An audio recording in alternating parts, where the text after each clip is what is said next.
Bienvenue dans Faut qu'on en parle. Faut qu'on en parle, c'est votre talk show sur tous les sujets qui vous concernent. Présenté par Mylène et Luc en compagnie de leurs invités, c'est Faut qu'on en parle et ça commence maintenant. Eh bien, bienvenue à toutes et à tous, nous sommes de retour avec vous pour un nouvel épisode de Faut qu'on en parle. Aujourd'hui, nous plongeons au cœur du marché de l'immobilier, un secteur qui ne cesse d'évoluer et qui peut parfois sembler aussi complexe qu'attrayant.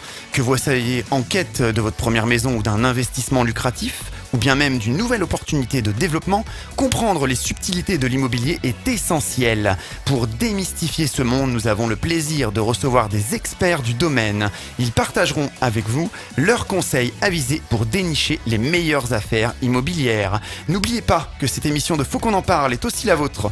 Participez activement en nous faisant part de vos réactions. Pour interagir, vous pouvez utiliser le hashtag FQEP sur les réseaux sociaux ou laisser un message sur notre répondeur, le 07 839 839 75. Et pour animer ce débat avec nos invités et moi-même, bien sûr, je suis accompagné de Mylène. Bonsoir Mylène. Bonsoir à tous. Faut qu'on en parle, les invités. Faut qu'on en parle, le sommaire. Dans le tourbillon du marché immobilier, savoir distinguer les bonnes affaires des pièges peuvent faire toute la différence. Comment naviguer entre les opportunités et les mirages pour réaliser l'achat parfait? Quelles méthodes permettent à certains de se distinguer ou de réussir là où tant d'autres restent en marge? La recherche de la perle rare immobilière ne se limite pas à scruter les annonces. Rejoignez-nous pour découvrir les coulisses du métier. Négociations, promoteurs, courtiers, nos invités partagent leurs conseils et leurs stratégies pour vous aider à trouver et à sécuriser les meilleures transactions. La quête du logement idéal et de l'investissement immobilier rentable en France se heurte aujourd'hui à une double problématique. La crise du logement qui s'intensifie et la prolifération des locations de courte durée, à l'instar d'Airbnb, ces facteurs qui transforment le marché, rendant la recherche de la bonne affaire plus complexe que jamais. L'importance du réseau et du bouche à oreille dans l'immobilier ne peut être sous-estimée. Comment construire et utiliser son réseau pour accéder à des offres exclusives, souvent hors marché? Les conseils de nos experts vous guideront dans la création de ces alliances stratégiques essentielles à toute bonne affaire. Immobilier, comment trouver la perle rare? C'est tout de suite dans Faut qu'on en parle. Faut qu'on en parle, les invités. Et nous recevons Tanguy Campo qui est directeur d'agence à Campo Immo. Bonsoir Tanguy. Bonsoir Luc, bonsoir Mylène. On a Maxime Morin, agent immobilier chez IAD. Bonsoir. Bonsoir à tous. Nous avons aussi Carlos Diaz avec nous qui est directeur d'agence et courtier en prêt immobilier chez Anderson Consulting à La Ciotat. Bonsoir. Bonsoir à tous. Et enfin Muriel Scarcelli qui est au service juridique de la promotion immobilière chez SN Immobilier. Bonsoir. Bonsoir. Faut qu'on en parle, première partie. Lorsque nous avons partagé le sommaire en vidéo de cette émission sur l'immobilier sur notre chaîne YouTube ou notre page Facebook, vous avez été nombreux à nous poser beaucoup de questions. Sans plus tarder, plongeons directement dans le sujet avec quelques chiffres. Faut qu'on en parle, les chiffres. Luc, est-ce que tu peux nous résumer en quelques chiffres le marché immobilier en France ? Oui, depuis 2014, le marché de l'immobilier n'a cessé de croître. On comptait en 2014 689 000 ventes dans l'ancien et 202 000 dans le neuf, alors qu'en 2021, nous sommes montés à 1 172 000 ventes dans l'ancien et 265 000 dans le neuf. Les ventes se sont donc effondrées aussi avec l'inflation par la suite et la hausse des taux pour redescendre à un niveau de 876 000 logements anciens en 2023. Et oui, la crise est passée par là. Mais est-on vraiment au bout du tunnel ? Et Luc, il semble que les ventes de l'ancien sont plus dynamiques que celles du neuf, n'est-ce pas ?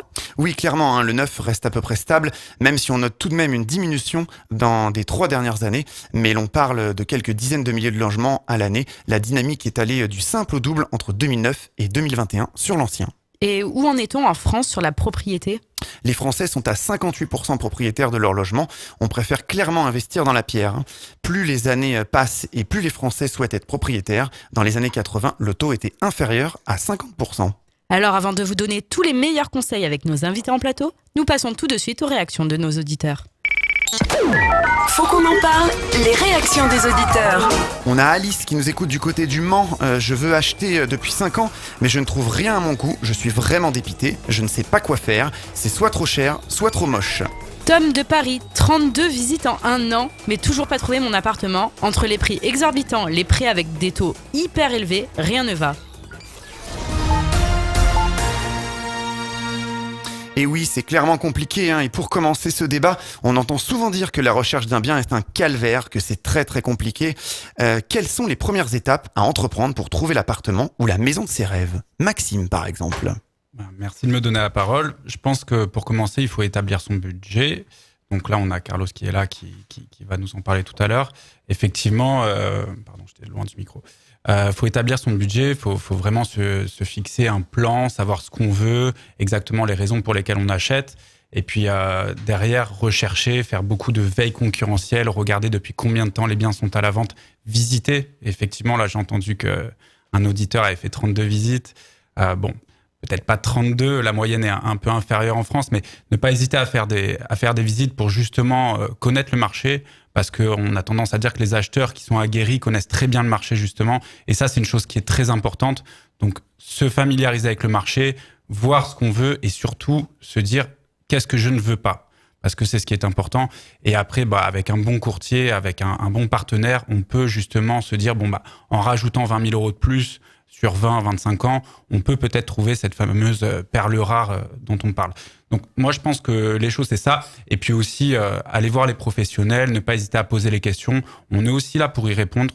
On est là pour conseiller avant tout les acheteurs. On est là pour leur dire, votre projet, est-ce qu'il est viable? Est-ce qu'il ne l'est pas? Qu'est-ce qu'il faudrait mettre en place pour le rendre viable? Il y a des choses. Aujourd'hui, on en a parlé avec les passoires thermiques. Peut-être aller sur des biens anciens, faire quelques travaux. On peut aussi recommander des professionnels dans ce secteur d'activité. Donc, il y a des possibilités. Après, il faut juste en discuter et s'orienter vers des professionnels. Effectivement. Quelque chose d'autre à rajouter peut-être, Tanguy, sur le sujet ? Je pense que Maxime a vraiment bien résumé. Bien résumé. Moi, ce que je vais peut-être ajouter, en fait, c'est que c'est vrai qu'aujourd'hui, avec Internet et tout ça, on a de plus en plus d'acheteurs qui ont envie de se débrouiller eux-mêmes pour trouver leurs biens. Et ça, c'est vraiment pour le petit coup de pouce. Et en fait, c'est vrai que se diriger vers les professionnels, parfois, ça fait gagner beaucoup de temps et au final, ça fait gagner de l'argent aussi. Ok, toute la partie s'informer du marché et tout ça, oui. Faites-le, informez-vous, connaissez votre marché, connaissez les biens qu'il y a à la vente parce que c'est comme ça que vous ferez un bon investissement. Mais faites-vous accompagner par les bonnes personnes aussi parce que franchement, il y a beaucoup de biens sur le marché, il y a beaucoup d'acheteurs, de vendeurs et dans tout ça, on peut facilement s'y perdre en tant qu'acquéreur. Donc si on est accompagné par des professionnels qui savent nous accompagner, nous donner les bons conseils juridiques et administratifs et aussi commerciaux, on s'en sort plutôt bien pour l'acquisition d'un bien immobilier. Voilà. Un des critères, tu as commencé à en parler, Maxime, tout à l'heure, peut-être le plus complexe, c'est le budget. Comment on définit un budget en tenant compte de tous les frais annexes, le notaire, les agences, la rénovation ? C'est ça. Je pense que je vais laisser la parole à Carlos sur ce sujet-là, mais effectivement, il y a plein de frais annexes qu'il faut prendre en compte. Ça veut dire qu'il faut d'abord aller voir son courtier. Exactement. C'est la raison pour laquelle j'ai directement dirigé le débat vers Carlos. Merci. Donc nous sommes de plus en plus sollicités, c'est vrai, parce qu'aujourd'hui, avec la crise que nous avons eue en 2023, ça a été un peu compliqué. Donc aujourd'hui, c'est vrai qu'on nous appelle de plus en plus pour justement ces budgets-là, car beaucoup de clients vont voir leur banque, comme le disait Maxime tout à l'heure, mais ils oublient des fois de dire que, par exemple, ils ont un petit crédit, ou ils ont une petite LOA, ou ils ont un leasing. Donc ça peine un peu pour les prêts plus tard. Donc c'est vrai qu'aujourd'hui, nous, en tant que courtier, nous sommes là pour justement remédier à tout ça et faire le nécessaire pour voir tout ce qui se passe chez les clients pour justement que les conseillers aujourd'hui immobiliers n'aient pas de problème pour le compromis. Donc oui, il faut effectivement clairement d'abord passer un coup de fil à son courtier pour définir le budget. C'est ça, Maxime ? Exactement. Merci Carlos.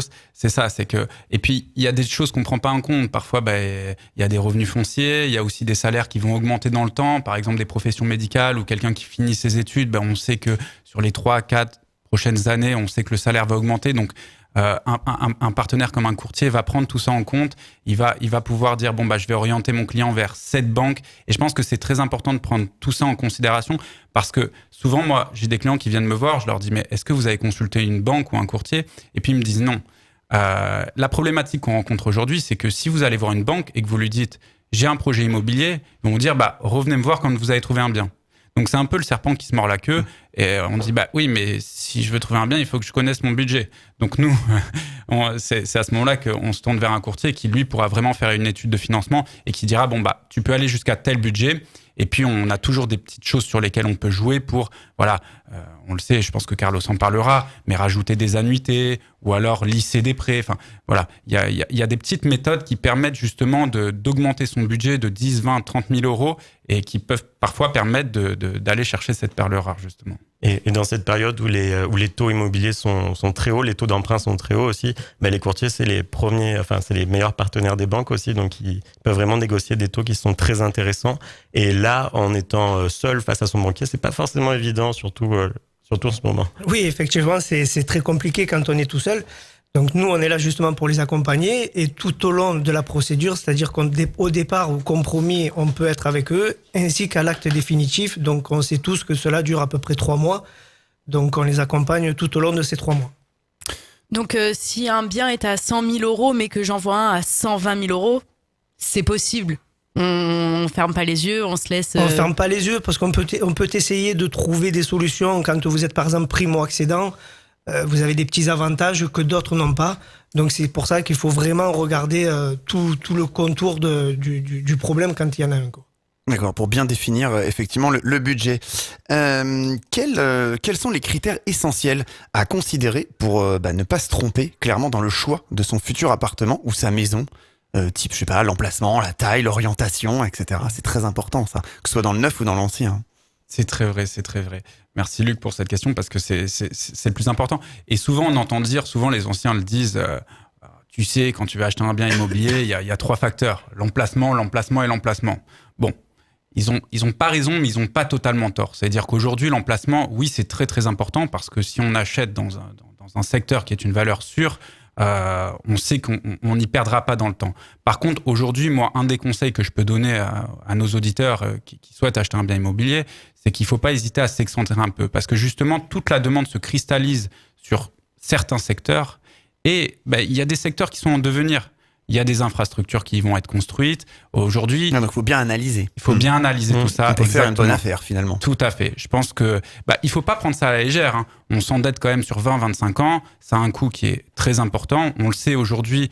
Tu en as parlé tout à l'heure. Le rapport au logement qu'ont les Français est historiquement très important. La France est un pays de propriétaires. Donc je pense pas qu'on doit prendre ce projet à la légère. Donc effectivement, je pense qu'il faut s'excentrer. Et on l'a vu, hein, moi j'ai des clients que j'ai accompagnés pendant des années. Ils ont acheté dans des secteurs où personne n'aurait mis un copec. Et au final, dans le temps, ça a commencé à prendre de la valeur. Est-ce qu'ils ont eu du flair ou est-ce qu'ils se sont simplement dit « j'ai pas envie d'être dans un épicentre, je vais aller un peu en périphérie ». Et effectivement, aujourd'hui, la périphérie, c'est devenu quelque chose de...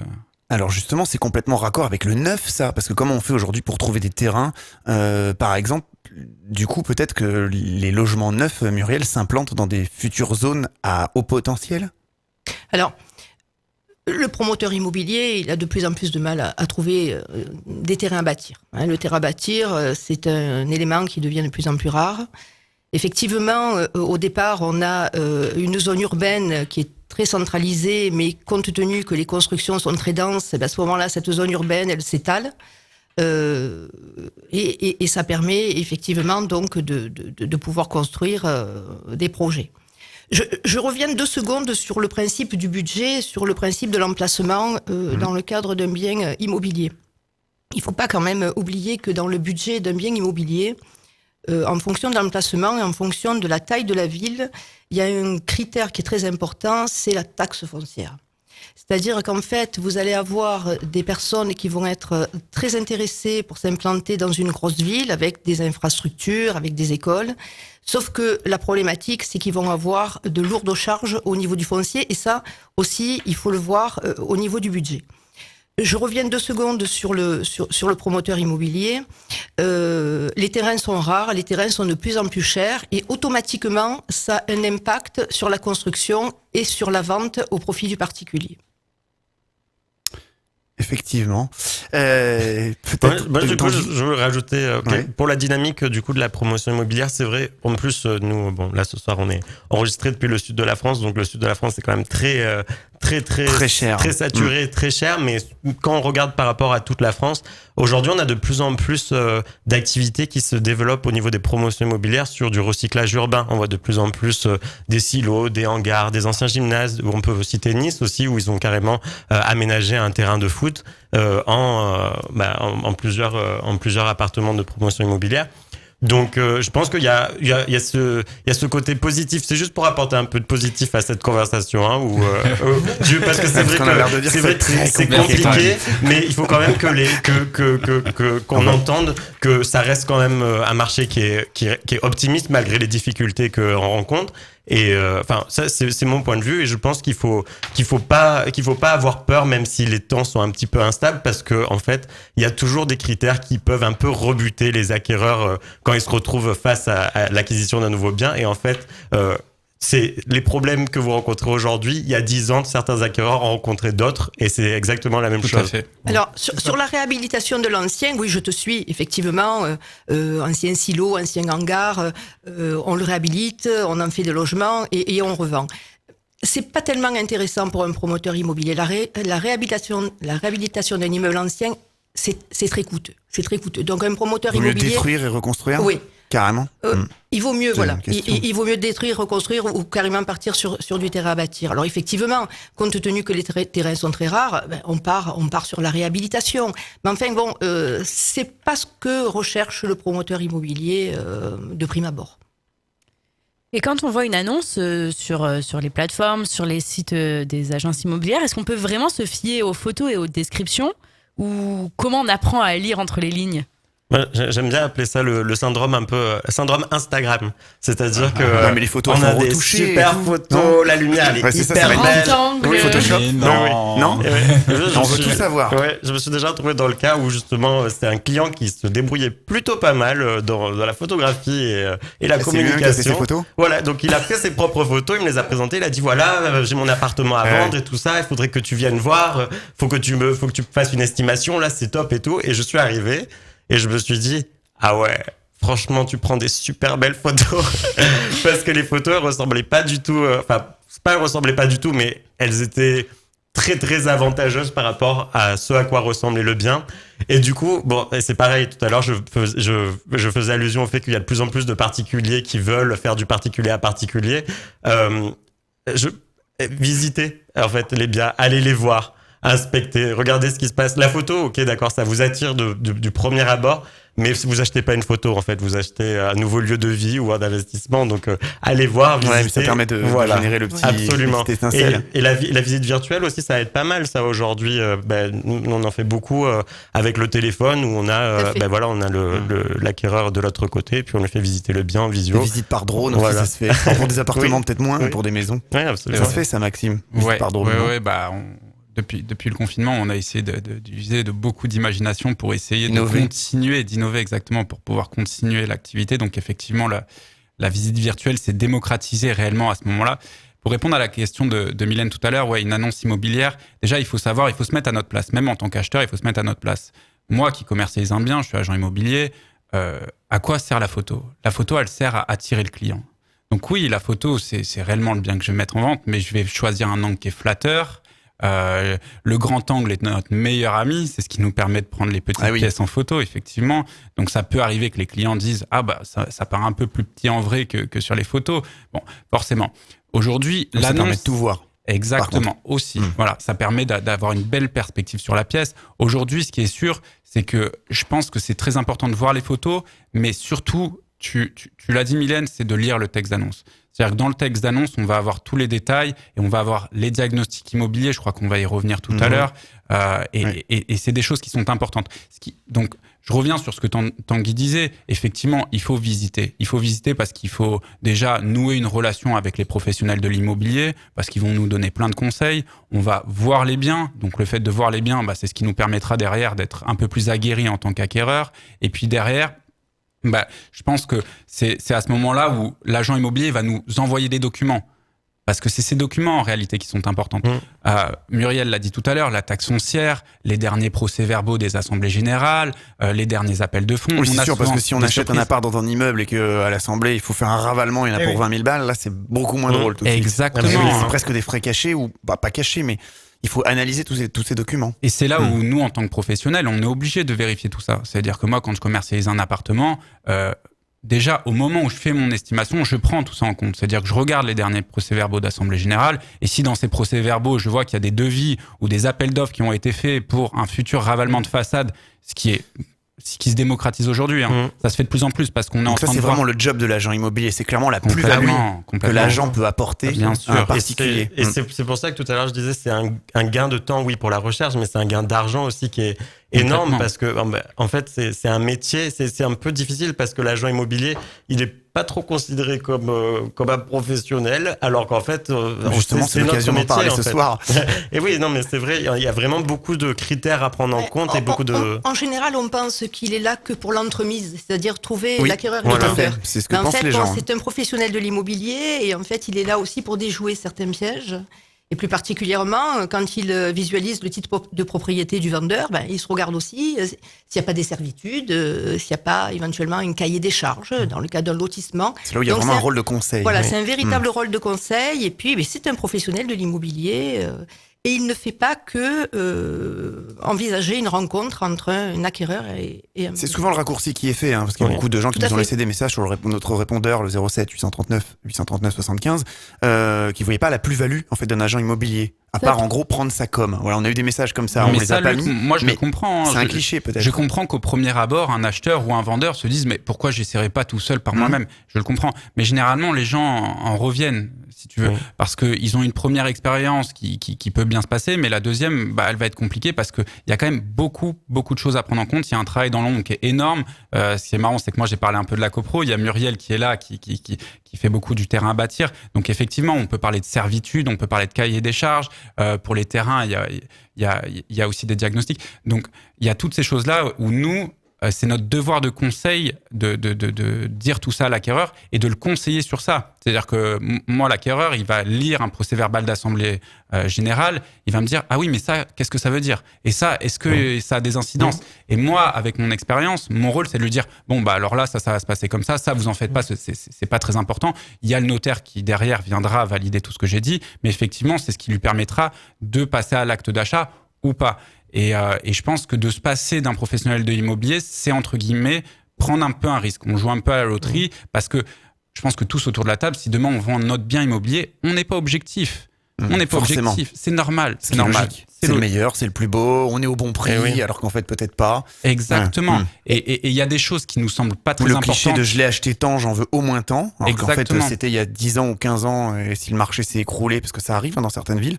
Exactement. Et puis Luc, nous par exemple, le propriétaire, il y a des choses qui vont lui sembler pas très importantes de communiquer le vendeur à l'acquéreur. Et pourtant, ça l'est, parce qu'on n'a pas tous les mêmes critères. C'est-à-dire que le vendeur qui dit non, mais ce qu'il y a sur le procès-verbal d'Assemblée Générale, ou le fait que les charges augmentent, ou des choses comme ça, c'est pas très grave. Moi, je m'en accommode depuis des années. L'habitude, ça augmente de 2% par an. Exactement. Et pour un acheteur, ça va être très, très important, voire primordial. On peut parler de plein d'autres choses, de où va l'eau pluviale, etc.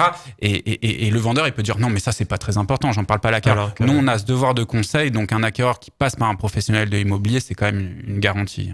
C'est à l'issue de ces conseils, Maxime, que c'est là que tu enclenches le processus de l'avant-contrat finalement. Parce qu'il y a un climat de confiance qui est installé, l'acquéreur il est valablement renseigné, et c'est là qu'il enclenche donc son processus de signature d'avant-contrat. J'aimerais juste rajouter quand même par rapport à tout ce que tu as dit pour renforcer la légitimité professionnelle de l'agent immobilier, c'est que quand même c'est une profession qui est encadrée par la loi Hoguet et qui demande justement à avoir les connaissances juridiques, les connaissances administratives, avoir aussi les garanties financières et les assurances professionnelles qui permettent d'exercer l'activité. Donc, c'est une activité qui est régulée. Les personnes qui exercent en tant qu'agent immobilier ont ce devoir au niveau juridique et de conseil, mais aussi une certaine déontologie à respecter quand il exerce son métier. Et c'est Oui, une profession qui est encadrée et il faut se faire accompagner. C'est ce que j'allais dire, parce que beaucoup de commentaires ont dit aujourd'hui n'importe qui devient agent immobilier, on en voit de plus en plus, etc. Comment on reconnaît un vrai et bon agent immobilier avec toutes ces connaissances? Ils vont pas être objectifs. Moi, je oui. peux y répondre. Oui, Je peux y Maxime, répondre. Alors, comment on en reconnaît un bon? Ce qui est intéressant, c'est qu'aujourd'hui, pour être agent immobilier, avec le statut d'agent immobilier en France, c'est réglementé, comme l'a dit Tanguy, il faut être titulaire d'une carte T. La carte T, soit il y a des équivalences professionnelles pour l'avoir, soit il faut un BTS PI, donc profession immobilière, une licence en droit, qui nous permettent de demander au CCI cette fameuse carte T. Donc ça, c'est vraiment l'agent immobilier. Ensuite, derrière, tous ceux qui gravitent autour de l'agent immobilier sont des agents commerciaux. Un professionnel, on le voit assez rapidement, on le voit aux photos, s'il est renseigné, si vous tombez...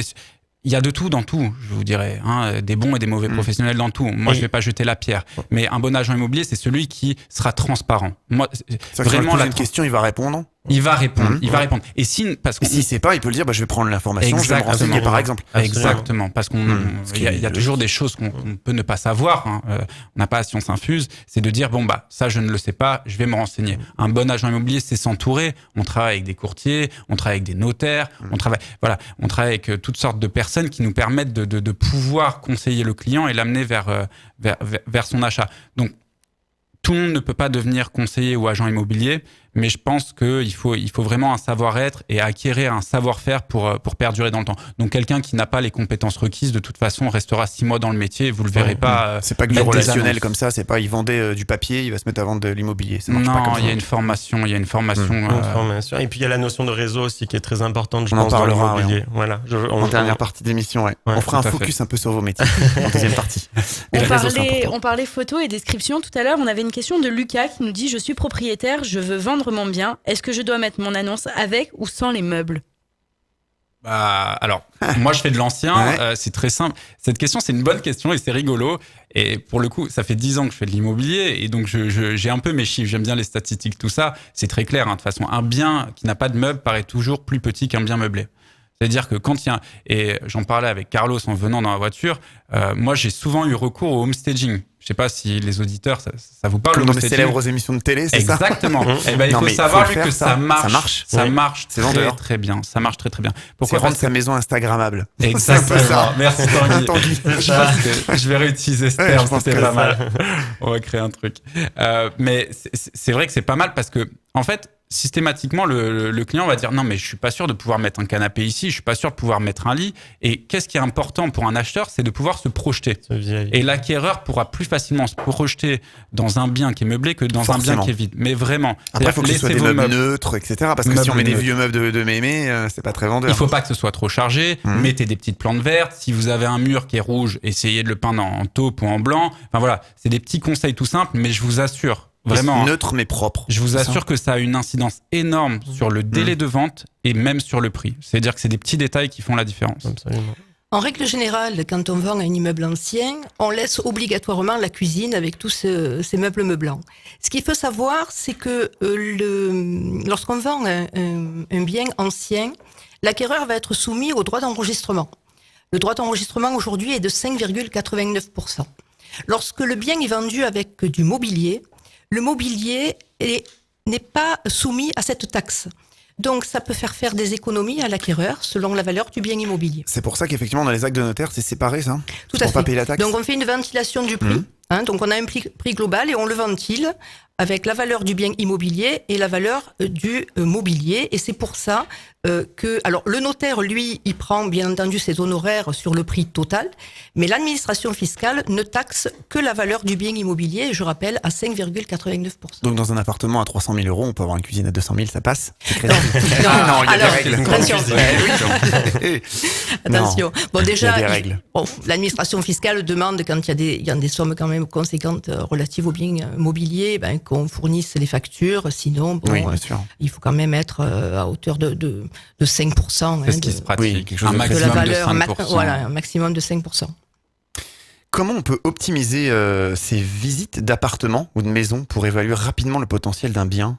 Tanguy, Maxime, ça, j'ai une super technique. J'ai un tuyau.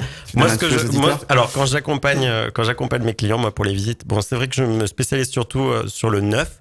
Donc du coup, quand j'ai sur le neuf, j'ai une note technique. Mais là, on parle de l'ancien, donc je vais vous donner mon petit tuyau. Et après, Maxime donnera son tuyau. Alors, je dis directement à mes clients, écrivez vos critères de recherche et mettez-moi un numéro à côté d'importance. Et c'est ce qu'on va appeler votre coefficient de préférence, votre coefficient amour, votre coefficient coup de cœur, en gros. Et en fait, Ouais, et voilà. ouais. Et donc, ils font ça.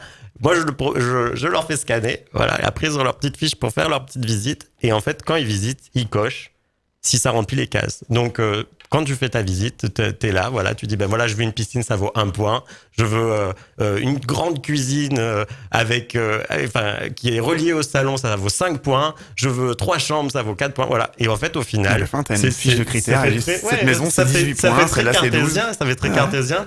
Et ensuite, une fois qu'on est face à ces points, et c'est là où on peut reconsidérer le budget. Hein. Parfois, il y a vraiment des grosses différences au niveau du budget. C'est-à-dire qu'au début, on pense avoir que 200 000 euros de budget. Hein. Et en fait, au final, mais là, ça remplit vraiment nos critères, quoi. Donc, le courtier va aller chercher la différence. Ouais, c'est là que le courtier est super Si important. on a coup de cœur, on va chercher les solutions. C'est ça, on va trouver quelque part. Hein, il faut aller les chercher. Quelle Papa, marge, maman, tonton, quelle tati. marge, par exemple, si on a dit on a 200 000 euros de budget au départ, admettons, prenons cette somme. Si on a un coup de cœur pour quelque chose qui vaut, je sais pas, 10, 15% de plus, ça pourrait être jouable ou pas? Ça dépend vraiment des cas après. Aujourd'hui, tout est jouable. On peut, comme je vous disais tout à l'heure, au niveau du primo-accédant, on peut trouver quelque chose. Au niveau de quelqu'un qui a derrière lui des parents qui puissent les aider. Qui vont faire un petit rallonge, allez, Voilà, 5 000 euros exactement. par-ci. Donc, il y a toujours une solution. Aujourd'hui, on n'a pas beaucoup de clients qui sont mécontents de ce qu'on leur propose aujourd'hui, nous, en tant que courtier, quoi.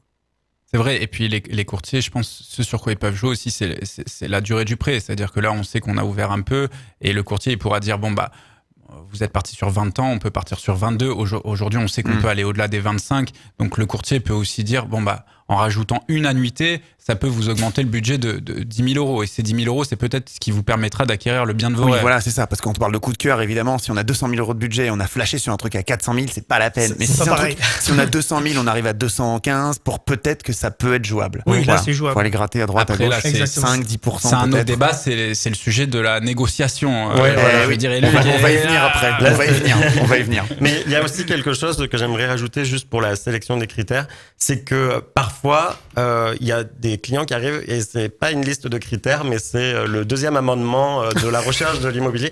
Et donc oui, très bien, parce que ça veut dire que vous avez un haut niveau d'exigence, que vous savez ce que vous voulez, mais parfois c'est pas évident de trouver. Avec des trucs, je veux la salle de bain, la porte qui s'ouvre à gauche, mais pas à droite. C'est ça, exactement. Donc ces personnes-là, en général, je leur dis, c'est tout simplement. Peut-être que vous n'allez pas le trouver de suite parce que vous avez beaucoup de critères de recherche. Donc, au lieu de vous mettre en tête que vous allez de suite trouver le bien de vos rêves, partez plutôt sur quelque chose de réaliste. Et après, vous aurez tout le temps que vous voulez pour chercher, mais votre argent, il est placé dans de l'immobilier. Vous ne perdez pas d'argent. Et puis, vous remboursez un crédit, oui, mais vous aurez déjà quelque chose qui prend de la valeur. C'est-à-dire que toutes ces visites, plutôt que de rester à faire 30, 40, 50, 60 visites, au bout d'un moment, allez-y. Franchissez le pas. C'est vrai que ça fait un petit peu peur parce que ça, on parle de grandes sommes, mais franchissez le pas et vous verrez, après, vous y retrouverez au final. Parce que si vous avez acheté, après, il faut prendre en considération un bien que vous sentez qui va être potentiellement bien à revendre et qui va prendre de la valeur. Allez-y. Faites vos recherches et vous verrez que vous y retrouverez. Je peux rebondir sur ce que vient de dire Tanguy. Ouais, ça c'est très intéressant parce que là, on parlait de qu'est-ce qui peut permettre d'acquérir le bien qu'on souhaite. Est-ce que s'il est 10% au-dessus de notre budget, on peut le faire ou pas? Moi, ça m'est arrivé plein de fois que des acquéreurs me disent, je suis en début de recherche, il faut que je continue de visiter pour acheter, pour me projeter. Donc là, la question se pose, est-ce qu'on ira jusqu'à 32? Mais c'était justement la question parce qu'on tourne beaucoup autour de ça. Combien faut visiter d'appartements?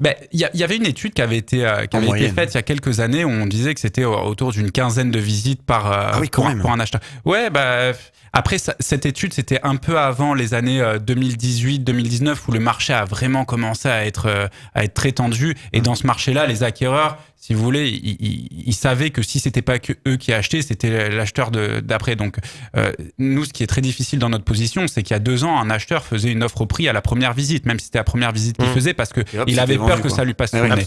Aujourd'hui, on est dans le cas inverse, sauf que les acquéreurs pensent qu'ils sont très très confortables, sauf qu'on peut toujours avoir des offres intéressantes. Et là où il faut faire attention et où moi je mets en garde nos auditeurs, c'est que parfois ça remplit pas tous le cahier des charges qu'a évoqué Tanguy tout à l'heure, mais ils sont en début de recherche, donc ils sont très exigeants. Et puis 2 mois après, ils rappellent et ils disent « Et ce bien que j'avais visité, est-ce qu'il est toujours en vente ?» Parce que finalement, je me suis dit « Ah, je peux me faire l'impasse sur tel et tel critère. » Eh ben non, il est plus à la vente. Et aujourd'hui, en vente, il n'y a plus forcément des biens qui correspondent à votre recherche.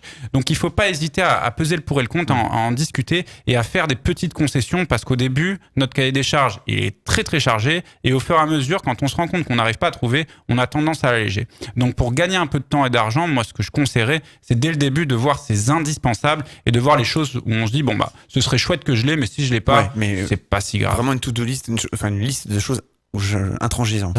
Ça, c'est mandatory. Il me le faut absolument. Et c'est un point aussi qui est important quand on parle d'immobilier neuf, parce que là, on parle d'immobilier où on peut visiter, mais quand on est dans le neuf, Muriel. Mais l'avantage du neuf, c'est que finalement, quand on a un acquéreur et qu'on lui présente un plan de vente, il a ce loisir de pouvoir aménager son appartement par le biais de travaux modificatifs acquéreurs. Alors, il se peut que, en fonction des exigences, ça va augmenter le prix de vente, certes, ou pas. Ça peut éventuellement, en fonction des modifications qu'il souhaite apporter, éventuellement une moins-value dans le cadre donc de la valeur du bien. Mais c'est vrai que si on a un acquéreur qui est très exigeant, qui a des points précis, pourquoi ne pas le projeter vers la vente d'immeubles à construire, où là, par contre, il pourra configurer son appartement comme il l'entend. Oui.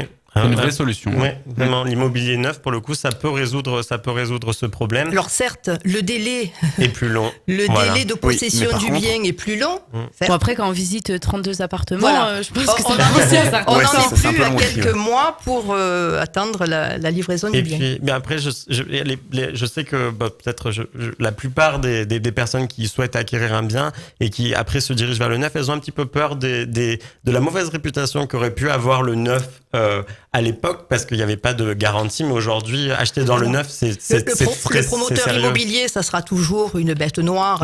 On voit le commerçant qui se remplit plein les poches. Bon, il y a longtemps que cette image, elle est désuète.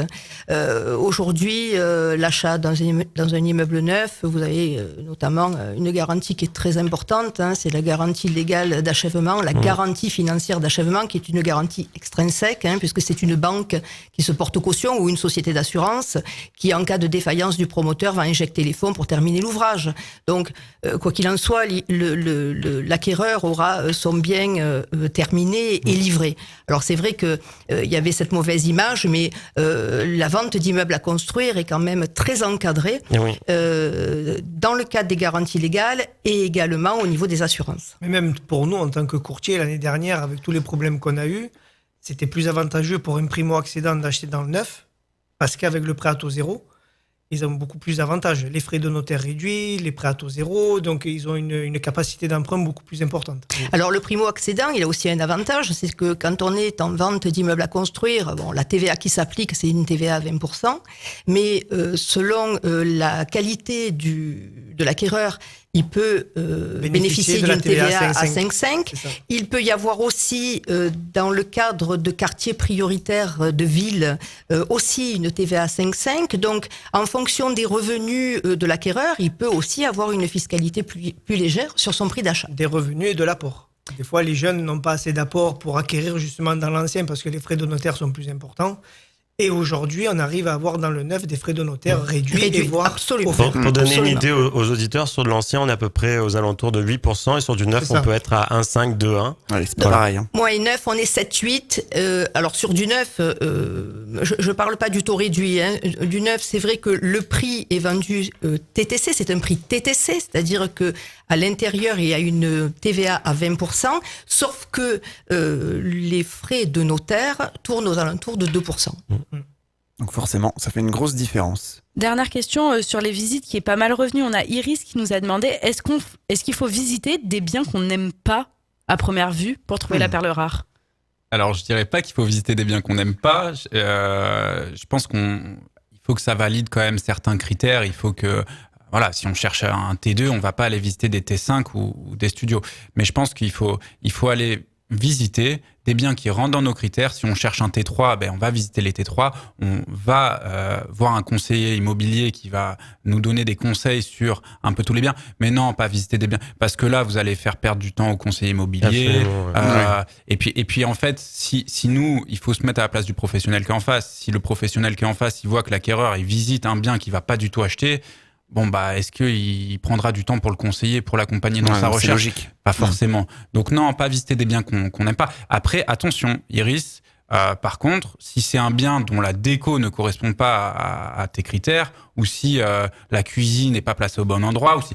Voilà, s'il y a des choses comme ça, c'est des choses avec des travaux qui peuvent être modifiables. Donc ça, je pense qu'il faut y aller. Si c'est, encore une fois, si c'est des travaux ou des mises en modernité à faire, effectivement, il faut pas hésiter à y aller et après à revenir avec des artisans qui chiffreront les travaux et le budget sera établi là-dedans. Ce qui est important d'ailleurs, je rajoute juste, c'est que quand on a des travaux, Carlos peut nous en parler, mais on peut inclure le budget travaux dans notre prix immobilier. Donc ça, c'est important. C'est-à-dire que si il y a 40 000 euros de travaux, on a le budget qu'on a, on peut faire une négociation et inclure les travaux dans notre prix immobilier. On peut déjà les inclure et en plus, on peut avoir un différé, c'est-à-dire que vous ne payez pas le crédit pendant que vous faites les travaux. Donc ça, c'est important à savoir aussi. Donc quand vous faites des travaux dans un appartement qu'on inclut dans le financement, vous ne payez pas le prêt, vous payez que les intérêts. Eh bien, on se retrouve dans quelques secondes sur votre radio. Pour passer dans l'émission, laissez-nous vos messages sur notre répondeur non surtaxé, le 07 839 839 75 et sur les réseaux sociaux avec le hashtag FQEP. Alors effectivement, lorsque l'on achète un bien à un moment donné, il faut faire une promesse d'achat. Et là, il faut clairement parler argent. Comment on doit négocier le prix d'achat d'un bien? Est-ce qu'il y a des techniques spécifiques pour convaincre le vendeur de baisser son prix? Je dois vous les donner ou je sais pas. On se tire un peu une balle dans le pied ce soir. Allez, on y va. On est entre nous, il y a personne qui nous écoute. Ni les podcasts, ni les radios en France. Il y a pas de souci, on est dans Faut qu'on en parle entre nous autour de cette table. On peut donner les petits tuyaux. Je peux donner les tuyaux. Je vais réfléchir auxquels je peux donner. Non, allez, je vais vous partager. Aujourd'hui, c'est clair que les marges de négociation sur le territoire français et même ici dans notre région, qui est une zone assez tendue, les marges de négociation ont augmenté, mais c'est normal. Moi, un secteur sur lequel je travaille, c'est la Ciotat, dans le 13, dans les Bouches-du-Rhône. Il faut savoir qu'il y a 1 an et demi, 2 ans, quand le marché était très très dynamique, il y avait à peu près 400 biens en vente. Aujourd'hui, il y en a 800, il y en a le double. Les acquéreurs, le nombre d'acquéreurs n'a pas doublé. Donc, partant de ce postulat-là, on sait qu'il y a un peu moins de concurrence et que les vendeurs qui traînent un peu dans le temps, ils vont peut-être concéder une négociation. Donc la première des choses que je vous conseillerais, c'est de regarder depuis quand l'annonce est en ligne. Plus un bien est sur le marché depuis longtemps, plus il est négociable. Techniquement, pas forcément, parce que nous, si on a un vendeur qui est à moitié vendeur, qui n'a pas vraiment envie de vendre, on va lui proposer une offre un peu en dessous du prix, il va dire non, moi c'est au prix ou c'est rien. Donc ça va dépendre aussi du vendeur. Effectivement, nous, on peut avoir des successions à solder. Et pour payer les frais de succession, nos vendeurs, les héritiers sont obligés de vendre. Donc là, dans cette situation-là, est-ce qu'ils préfèrent payer des pénalités ou négocier leur prix? Ils vont négocier le prix. Quand on a des divorces, des situations comme celle-ci, effectivement, on n'a plus trop envie de voir notre conjoint tous les jours dans la maison. On se dit, pour 20 000 euros, est-ce que je... pas le coup. Là, en l'occurrence, il y a des négociations qui peuvent être possibles. Moi, je conseille quand même de pas hésiter à faire des offres. C'est-à-dire que si ça vous intéresse, parce que sinon après vous pouvez vous en mordre les doigts. Donc de pas hésiter à faire des offres, de regarder depuis quand les annonces sont en ligne, de regarder quels sont les biens en concurrence. Parce que moi, en tant que conseiller immobilier, un acheteur, s'il veut me prendre un peu à défaut, il va me dire ah oui, mais moi j'ai vu tel appartement. Si j'achète pas le vôtre, je peux acheter l'autre. Il est très bien placé en termes de prix. Donc ça, c'est quelque chose. Nous, c'est très difficile à contrer comme argument en tant que professionnel. Donc ne pas hésiter à bien se familiariser avec le marché. Un acheteur qui sait bien négocier, c'est un acheteur qui a bien étudié le marché et qui peut nous donner tout ça. On peut négocier combien à peu près sur une vente en pourcentage? Tu veux que je te donne des fourchettes? Oui. Il y a pas de ça va dépendre, mais moi les plus grosses négociations que j'ai vues, ça va être sur du 150 200 000 euros. Et j'ai vu des négociations comme ça, des négociations qu'on appelle nous très agressives dans le milieu, mais qui peuvent passer parce qu'en fait la situation du vendeur actuel fait que il se dit je préfère ça que rien. Son urgence. Oui, parce que les vendeurs aujourd'hui Exactement, c'est des cas à part. Mais je dirais que aujourd'hui en France, nous dans notre réseau, il y a des France, on a des statistiques au niveau national, on fait à peu près 60 000 ventes à l'année. Les marges de négo il y a 2 ans étaient d'à peu près 2,53%, donc très très faible. On faisait beaucoup de ventes au prix. Aujourd'hui, elles sont aux alentours des 6% en moyenne. En moyenne. Ouais, il y a une donc forte augmentation. Sur les 6%, il y a du 10% et il y a du 3%, quoi. Effectivement. Est-ce que du coup, avec la fin de la hausse des taux et leur stabilisation, la réduction aussi des taux de la Banque Centrale Européenne, est-ce que ça va favoriser la baisse des prix ? Normalement, Carlos. oui. Normalement, ça va avec. Quand le prix de l'immobilier est haut, les taux baissent. Et quand les taux augmentent, les prix baissent de l'immobilier. Donc, en fait, Forcément, il y a moins d'acquéreurs, moins de Exactement. financement, moins de Donc, capacité d'achat. on a eu ce problème, on a eu ce gros problème l'année dernière, parce que les taux augmentaient fortement. Le taux d'usure, qui lui ne baissait pas, et qui augmentait aussi, donc c'était très très compliqué. Ça a frisé un peu le marché de l'immobilier, ça. Les acquéreurs avaient de moins en moins Complètement. L'année d'argent. dernière, en fait, les acquéreurs ne savaient pas s'il fallait y aller, s'il fallait pas y aller, comment ils allaient faire, s'il fallait qu'ils prennent un bien avec des taux comme ça. Donc nous, en tant que courtier, on leur expliquait que éventuellement, en achetant avec des hausses de taux comme celle-ci, on pouvait l'année prochaine ou l'année d'après baisser avec des autres conditions au niveau des banques. Et quel que soit le secteur, que ce soit le secteur de Quel que soit le l'habitation secteur. ou le secteur mixte bureau-commerce, l'année 2023 a été catastrophique. C'est ça. Du coup, aujourd'hui, quels sont les pièges à éviter quand on achète un appartement, les vices cachés, les copropriétés en difficulté? Qu'est-ce qu'il y a d'autre? Bah déjà, t'as donné deux bons Oui, points. c'est pas mal. On l'a dit tout à l'heure, pendant un ravalement de façade qui va arriver. Bon. Mylène, c'est bien renseigné, c'est top. Bon, bah, j'ai rien à J'ai dire un peu de fait plus. mon travail. Oui, Ouais. alors, t'as tout dit. Bravo. Non, bah, les vices cachés, le truc, c'est que c'est caché par Comment on les définition. trouve Les oui. vices cachés, ni le propriétaire, Mais ni qu'est-ce nous. qu'un vice caché, par exemple ? Un vice caché, c'est quelque chose qui est méconnu du propriétaire et du conseiller. Ah. Sinon, c'est un vice dissimulé. Et c'est deux choses qui sont très différentes. Un vice caché, on peut l'invoquer, on peut demander soit une diminution du prix jusqu'à je crois, c'est 2 ans après la Mais le découverte du vice propriétaire n'est caché. pas au courant. Le propriétaire n'est pas au D'accord, courant. ok. Donc, C'est en quelque fait, chose qu'on trouve après coup. exactement, ça peut être de l'humidité dans les murs et c'est un ancien Infiltration, j'en sais propriétaire, rien. exactement. Mhm. Voilà, donc vice caché, voilà, on sait que si on passe par un professionnel de l'immobilier, bah, on a un peu plus de garantie parce que moi, en tant que professionnel, ça m'est arrivé quand je sentais qu'il y avait de l'humidité de faire passer un professionnel qui teste l'humidité dans les murs. Donc oui, l'humidité, il faut y faire gaffe. Les diagnostics, il faut les regarder. Honnêtement, je vous aurais pas donné les mêmes conseils il y a 2 ans, mais aujourd'hui, les diagnostics ont une réelle valeur probante et il faut vraiment les regarder en détail. Justement, oui, on allait en parler. Justement, Effectivement, bon, bah, quelle est l'importance mais du coup de ce diagnostic immobilier et comment on peut interpréter ces résultats, puisque tu t'es lancé sur le sujet. Ok, Vas-y. on y va. Bah alors, dans l'ancien, les diagnostics immobiliers, ils sont divers. On va avoir l'électricité, on va avoir le gaz. Nous, dans notre secteur, on va avoir la mérule. Non, dans notre secteur, on n'a pas la mérule, mais dans certains secteurs, il y a la mérule qui est un champignon qui vient détériorer un peu les charpentes et le bois. On a les termites. J'ai des anecdotes à vous raconter qui sont assez ahurissantes. On a le DPE, ce fameux DPE où les règles se sont durcies. Elles se sont serrées même pour nous. Pour nous, aujourd'hui, le DPE, les banques nous demandent les DPE. Et D'accord. complet. Complètement. Alors pour l'ancien, c'est clair que c'est hyper important. Pour le neuf, c'est assez facile. Vous devez respecter les nouvelles normes. Ah oui, bah c'est un des avantages C'est d'investir dans le 2020 neuf. maintenant, je crois, c'est ça. Oui, dans le neuf. alors, voilà, on l'a R- pas dit tout à l'heure, mais oui. investir dans le neuf, on en parlera Oui. du neuf versus ancien. Au niveau On de la parlera des réglementation avantages. environnementale, oui, RE 2020. RE 2020, elle est mise en place donc depuis janvier 2022 pour tout dépôt de permis de construire concernant les maisons individuelles et les habitats collectifs. Donc ça, c'est l'avantage, effectivement. Contrairement, du coup, au diagnostic immobilier qui va être complètement différent en fonction des biens dans l'ancien. Complètement.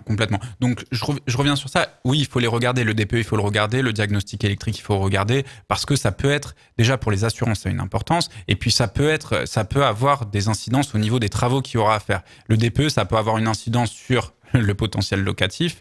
Après, on a des solutions sur ça. C'est-à-dire qu'aujourd'hui, par exemple, on a un DPE en F. On sait que si on met une pompe à chaleur, si on a des petits radiateurs électriques ou si on a une chaudière gaz ou au fuel, le pire, on met une petite pompe à chaleur, donc de type climatisation RR ou RO avec un chauffage au sol, on sait qu'on gagne 1 à 2 lettres. Donc il y a des solutions, mais pour autant, il faut les lire.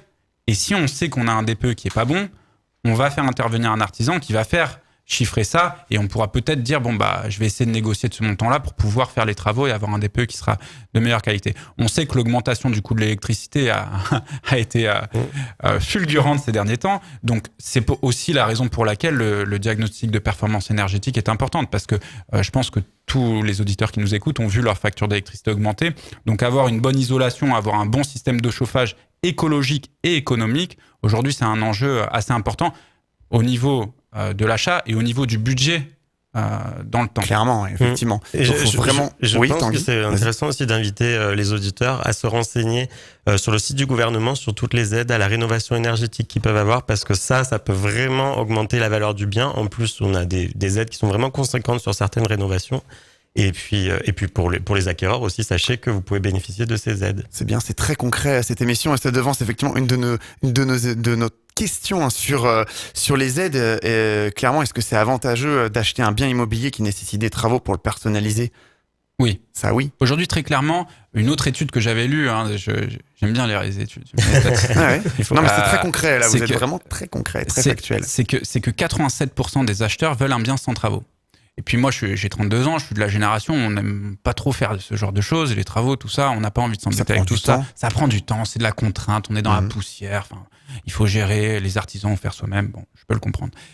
Le truc, c'est que, du coup, si 87% veulent poser leur valise, il reste plus que 13% pour les biens qui ont des travaux. Donc effectivement, on en parlait juste avant d'être à l'antenne avec Tanguy, les travaux coûtent cher, mais l'un dans l'autre, généralement, le prix est baissé plus qu'en proportion. Donc moi, je dis allez-y, allez avec des artisans. Les artisans peuvent vous rassurer, mais foncez sur les biens avec travaux. Au début de l'émission, on a parlé des bonnes affaires. Je suis persuadé que les bonnes affaires sont là. Aujourd'hui, si vous venez me voir et vous me dites qu'est-ce qu'il faut que je fasse pour vendre mon bien le plus cher, je dirais faites des petits travaux, mettez-le en état, etc. Vous vendrez très cher. Donc paradoxalement, dans le sens inverse, ça marche dans l'autre sens. Exactement. Et pour les primo-accédants aussi, ça, c'est pour les premiers achats, pour la première fois qu'on investit dans un bien immobilier. Ok, on aimerait bien avoir justement la photo Instagram, mais parfois la réalité de la vie, c'est pas ça. Et donc pour les jeunes couples, parce que c'est souvent ça, le cas de jeunes couples qui disent mais attendez, mais nous on n'a pas les moyens de s'acheter. Oui, mais vous avez les moyens d'acheter ça. Vous avez des aides, vous pouvez avoir les aides de primo-accession, vous pouvez avoir des aides de rénovation énergétique. Et au final, si vous regardez bien, vous pouvez acheter un bien que vous pensiez pas pouvoir acheter au début, et il faut juste un petit peu mettre d'huile de coude, demander conseil aux parents ou un petit peu aux aînés qui savent que bosser, File un petit coup de main. C'est vrai. Ils sont contents Un de le tonton faire. qui sait mettre une ampoule, un papa qui sait peindre un mur, je sais pas, mais ça peut être utile, quoi. En tout cas, c'est quelque chose qui peut aider et qui peut enlever les freins de se dire en mode on peut plus investir aujourd'hui quand on est jeune, on peut plus acheter. Non, si on peut et il faut se trouver la famille qui il faut pas se faire une montagne des travaux, ouais.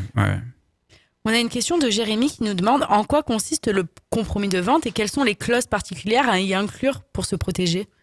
C'est important, ça. Alors, Muriel. le compromis de vente, c'est un avant-contrat. Oui, parce que Muriel, les parties, donc... Oui, vas-y. Non, juste, on n'avait pas précisé, mais Muriel, tu as travaillé pendant des années... Dans le notariat. Dans le notariat, tout à fait. Donc, le compromis, c'est un avant-contrat qui va donc régir la convention entre vendeur et acquéreur. Il va y avoir donc un accord sur la chose et sur le prix. Alors, ce compromis va être assorti de conditions suspensives à la demande de l'acquéreur. En règle générale, c'est la condition suspensive de l'obtention du prêt. Ça, c'est la base. C'est la base.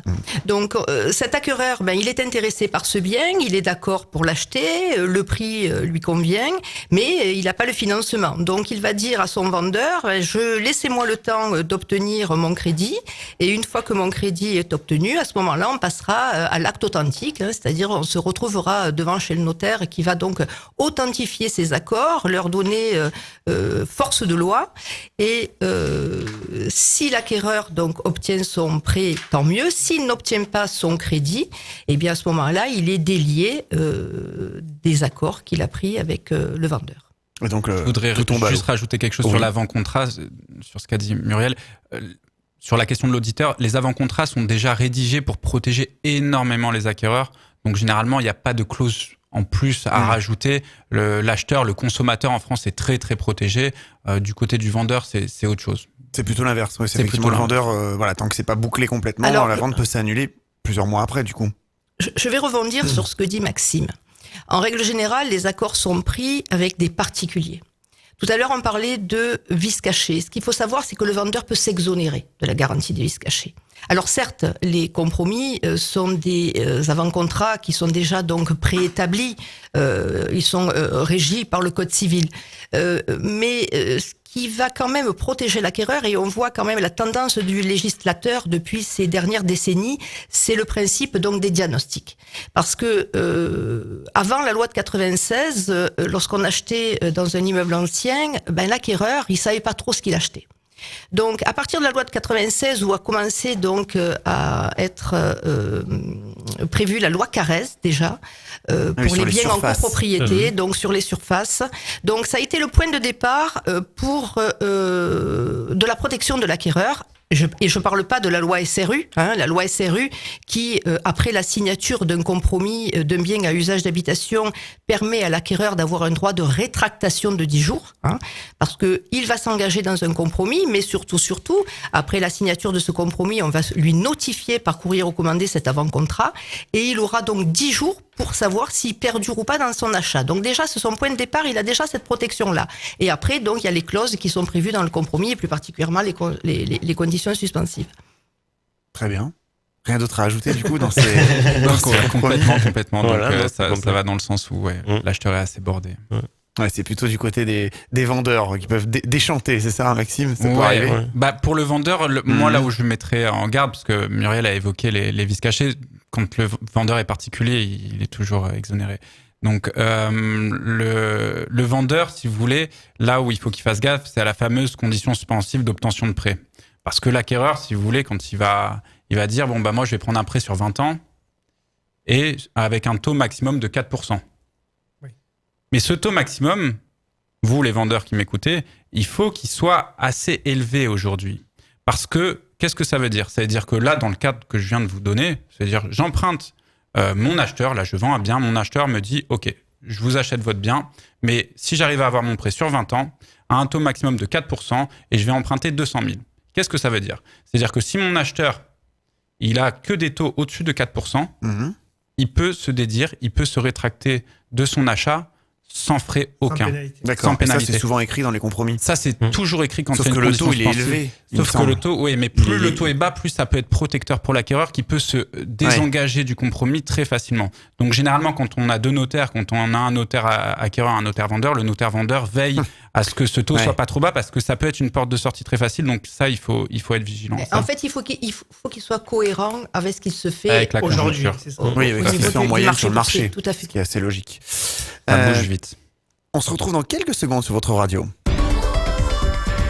Retrouvez tous les replays de nos émissions sur notre site internet fautquonenparle.fr ainsi que sur Spotify, Deezer et Apple Podcast. Faut qu'on en parle. C'est une question qui est beaucoup revenue, neuf, ancien. Quand on cherche un bien immobilier, on se pose souvent la question. Alors, vaut mieux acheter du neuf ou de l'ancien? Quels sont les avantages et les inconvénients des deux? La guerre va être déclarée un peu. Je laisse les pros neufs parler. Non, mais c'est intéressant, c'est vrai. Quels sont les avantages de neuf? Quels sont les avantages de l'ancien? On en a entendu trois rapidement tout à l'heure. On peut revenir sur ceux qu'on a déjà évoqués. Déjà les frais de mutation dans Alors, déjà la fiscalité. Alors, avantage au neuf. Avantage au neuf. Alors, avantage au neuf. Bon, la fiscalité, la TVA est inclue dans le prix, les frais de notaire sont réduits.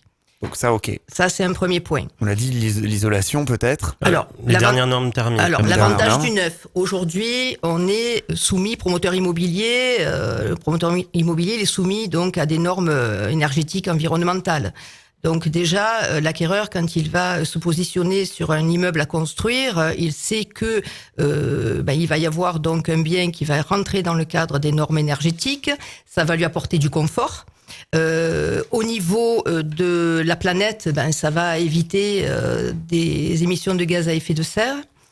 Ça va surtout lui coûter moins cher en chauffage, clairement. Absolument. Oui, parce que c'est vraiment aux dernières normes énergétiques sur les projets, sur les nouveaux projets immobiliers. À long terme, ça coûte. Et à long terme, ça fait des grosses économies, surtout avec le prix actuel de l'énergie, de l'électricité. Et puis, il a cet avantage de moduler la configuration de son c'est futur énorme. appartement. Et ça, c'est énorme. Ouais, c'est Si ce qu'on devait y appelle avoir les TMA. Non Les TMA. travaux S'il devait y avoir donc modificateurs. un inconvénient, c'est le délai peut-être d'attente au Alors, final. le délai d'attente, c'est vrai que ça peut aller d'1 an, 2 ans, en fonction du nombre de logements. Et puis, il y a les retards qui peuvent être causés par les causes usuelles de retard, les intempéries, les liquidations des entreprises, les délais de raccordement. Ouais, donc on est vraiment sur les délais, EDF. l'inconvénient. Tout à fait. Et ce que nous rencontrons dans notre région, c'est notamment la problématique du Mistral. Ce qu'il faut savoir, c'est que quand un projet de construction démarre et que nous avons une grue qui est installée, quand on a un Mistral qui est égal ou supérieur à 60 Ça, km/h... c'est l'inconvénient du sud de la France, en effet. tout à fait. Donc, mais si Ça vous peut voulez, être les inondations ailleurs. ça peut avoir un impact aussi sur le délai Tu peux pas installer prévisionnel de de grue, c'est livraison. ça, Muriel? Tu peux Pardon pas installer de grue tant qu'il y a La 60 grue, plus, la c'est grue ça? est installée, Mais on peut pas s'en servir, mais on personne peut ne pas peut s'en monter. servir On peut pas s'en servir. quand on a un vent qui est Mais là, on est égal. vraiment dans les délais, Ok. clairement. Ouais. Et ça nous repousse les délais. Ça Ah nous oui. repousse les Mais délais. après, il y a des pénalités aussi, selon Non. les délais. Alors, c'est tendancieux parce qu'en règle générale, moi qui travaille et qui m'occupe de faire les contrats de réservation pour un promoteur immobilier, on ne prévoit pas de pénalité parce que finalement, on n'est pas à l'origine de ce retard. Je peux comprendre qu'il y ait des pénalités quand c'est le promoteur qui fait pas bien son boulot et effectivement, il faut qu'il dédommage son acquéreur. Mais on prévoit pas de pénalité parce que finalement, ça a une tendance contentieuse.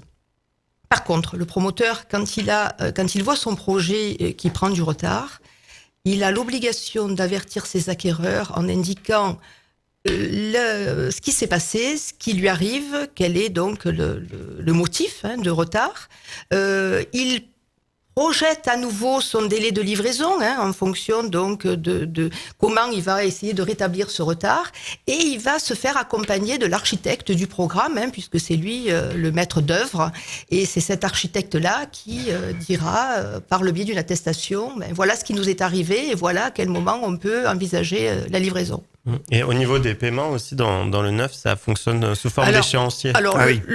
voilà. Comment ça fonctionne? Voilà. Alors, dans le neuf, il y a un prix qui est fixé et au moment de la signature de l'acte, au moment donc du transfert de propriété, le prix est payé. En ce qui concerne l'immeuble du bien à construire, on va passer chez le notaire alors que pour l'instant le bien n'existe pas, mais les travaux ont commencé. Donc en fait, l'acquéreur il va être propriétaire au fur et à mesure de l'avancement de l'ouvrage. Et bien entendu, ce prix va être échelonné en fonction du palier atteint. Alors, le code de la construction, il prévoit quand même, au niveau du prix, un palier qui, lui, est intangible, c'est-à-dire que le promoteur ne va pas pouvoir demander plus de 35% aux fondations. Il va être tenu de demander 90% à l'achèvement du bien vendu.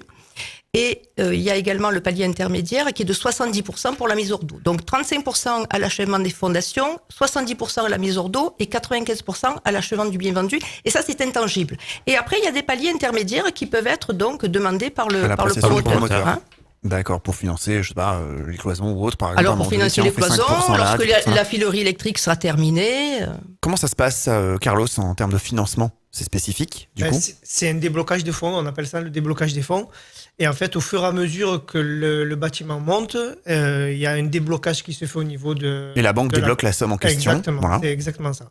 Et cette banque va débloquer ces fonds au vu des appels de fonds du promoteur et appels de fonds qui seront toujours justifiés par une attestation de l'architecte parce que ces appels de fonds doivent être demandés palier atteint. Palier atteint et jamais palier en cours. Donc la banque, pour revenir à ce que disait Carlos, la banque qui va débloquer, elle va débloquer au vu de l'appel de fonds du promoteur et elle va débloquer au vu de l'attestation de l'architecte. Tanguy, les avantages fiscaux existent pour les investisseurs, comme Pinel. Est-ce que le dispositif c'est toujours autant avantageux en 2024 ? Alors là, je veux bien. Non, mais je vais répondre. Mais on a eu cette conversation avec Muriel et je pense que c'est Muriel qui va répondre le mieux à cette question parce que ça a été un gros débat, vraiment. Donc, allons-y. Mais j'interviendrai quoi.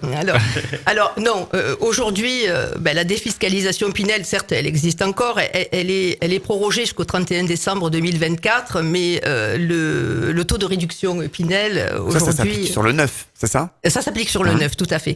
Donc le taux de réduction aujourd'hui est moins avantageux que lorsque la loi Pinel est sortie. Donc fin 2024, il y aura pour l'instant, il n'y a rien de prévu, il n'y aura pas de défiscalisation au niveau des immeubles neufs. En ce qui concerne les immeubles anciens, il y a quand même encore des taux de défiscalisation. Tout à l'heure, on parlait de travaux. Alors, oui. On a la loi de Normandie aujourd'hui qui permet pour des personnes qui souhaitent acheter dans l'ancien, et là on parle d'ancien mais dans un habitat dégradé. La loi de Normandie permet à des gens qui vont louer le bien de pouvoir avoir des réductions d'impôts à condition que les travaux représentent 25% de l'investissement. Donc là aussi, pour des gens qui veulent acheter, investir et faire du locatif, là aussi, il y a cette défiscalisation qui est permise. Mais c'est vrai que pour revenir à l'immeuble neuf, Pinel s'arrête en fin d'année. Donc sur l'ancien, on a toujours la possibilité de faire. Alors du justement, Pinel. on va reglisser un peu sur l'ancien parce que là, le but c'est de faire un petit comparatif neuf versus ancien. On a donné pas mal d'avantages sur le neuf. Quels sont les avantages de l'ancien ? Déjà, l'avantage de l'ancien, c'est que si vous voulez un bien, vous l'avez dans 3 mois. Ça, c'est quand même le premier avantage, c'est que... C'est environ 3 mois, c'est ça hein, voilà. Ouais. En fait, 3 mois, si vous voulez, les délais qui sont incompressibles, le premier, c'est au moment où on signe l'avant-contrat, dont on a parlé avec Muriel tout à l'heure, c'est que généralement, il y a un droit de préemption des collectivités, donc de la mairie ou de la métropole, et ce droit de préemption, généralement, il est de 2 mois, il peut être de 3 mois dans certains cas. Donc ce droit de préemption, c'est un droit préférentiel qu'a la mairie de dire je veux acheter. Finalement, je prends ce exactement. Bien. Donc ça, c'est ce qui est incompressible. Et généralement, il y a le délai des banques. C'est ce que j'allais dire, c'est que ça laisse le temps pour trouver son financement tranquillement à côté. Exactement. Ces deux délais courent en même temps. Donc c'est pour ça que le délai reste assez réduit. On signe un avant-contrat, on est d'accord sur la chose, sur le prix, comme l'a dit Muriel. On signe un avant-contrat. Généralement, 3 mois après, on a le bien. Moi, la vente la plus rapide que j'ai faite, c'est en 13 jours, entre le compromis et l'acte authentique. Il n'y avait pas de prêt, il n'y avait pas de droit de préemption, justement. D'accord. Ouais. Mais c'est-à-dire que, on se dit, on peut avoir le bien assez rapidement. Et puis, les crédits, aujourd'hui, si on est bien accompagné, ça peut se faire vite. Si on a bien anticipé avant et que exactement. tout le dossier est prêt, Carlos, tu peux en parler quand même. Ah oui, non, mais c'est tout à fait ça. Il faut vraiment que les clients aujourd'hui, les acquéreurs, viennent en amont. C'est ce qu'on a dit en ouverture d'émission, effectivement. Exactement. D'abord, on va consulter un courtier. C'est pour ça que nous faisons les lettres de solvabilité au prix des agents, pour qu'eux soient déjà en accord avec nous et qu'ils puissent avancer rapidement. Après, quand nous, on a tout fait en amont, qu'on a vu tous les documents, déjà tous mâché, les clients, où tout était fait, il nous faut peu de temps pour sortir une offre de prêt. Nous, en 1 mois et demi, on peut sortir et avoir les fonds, quoi.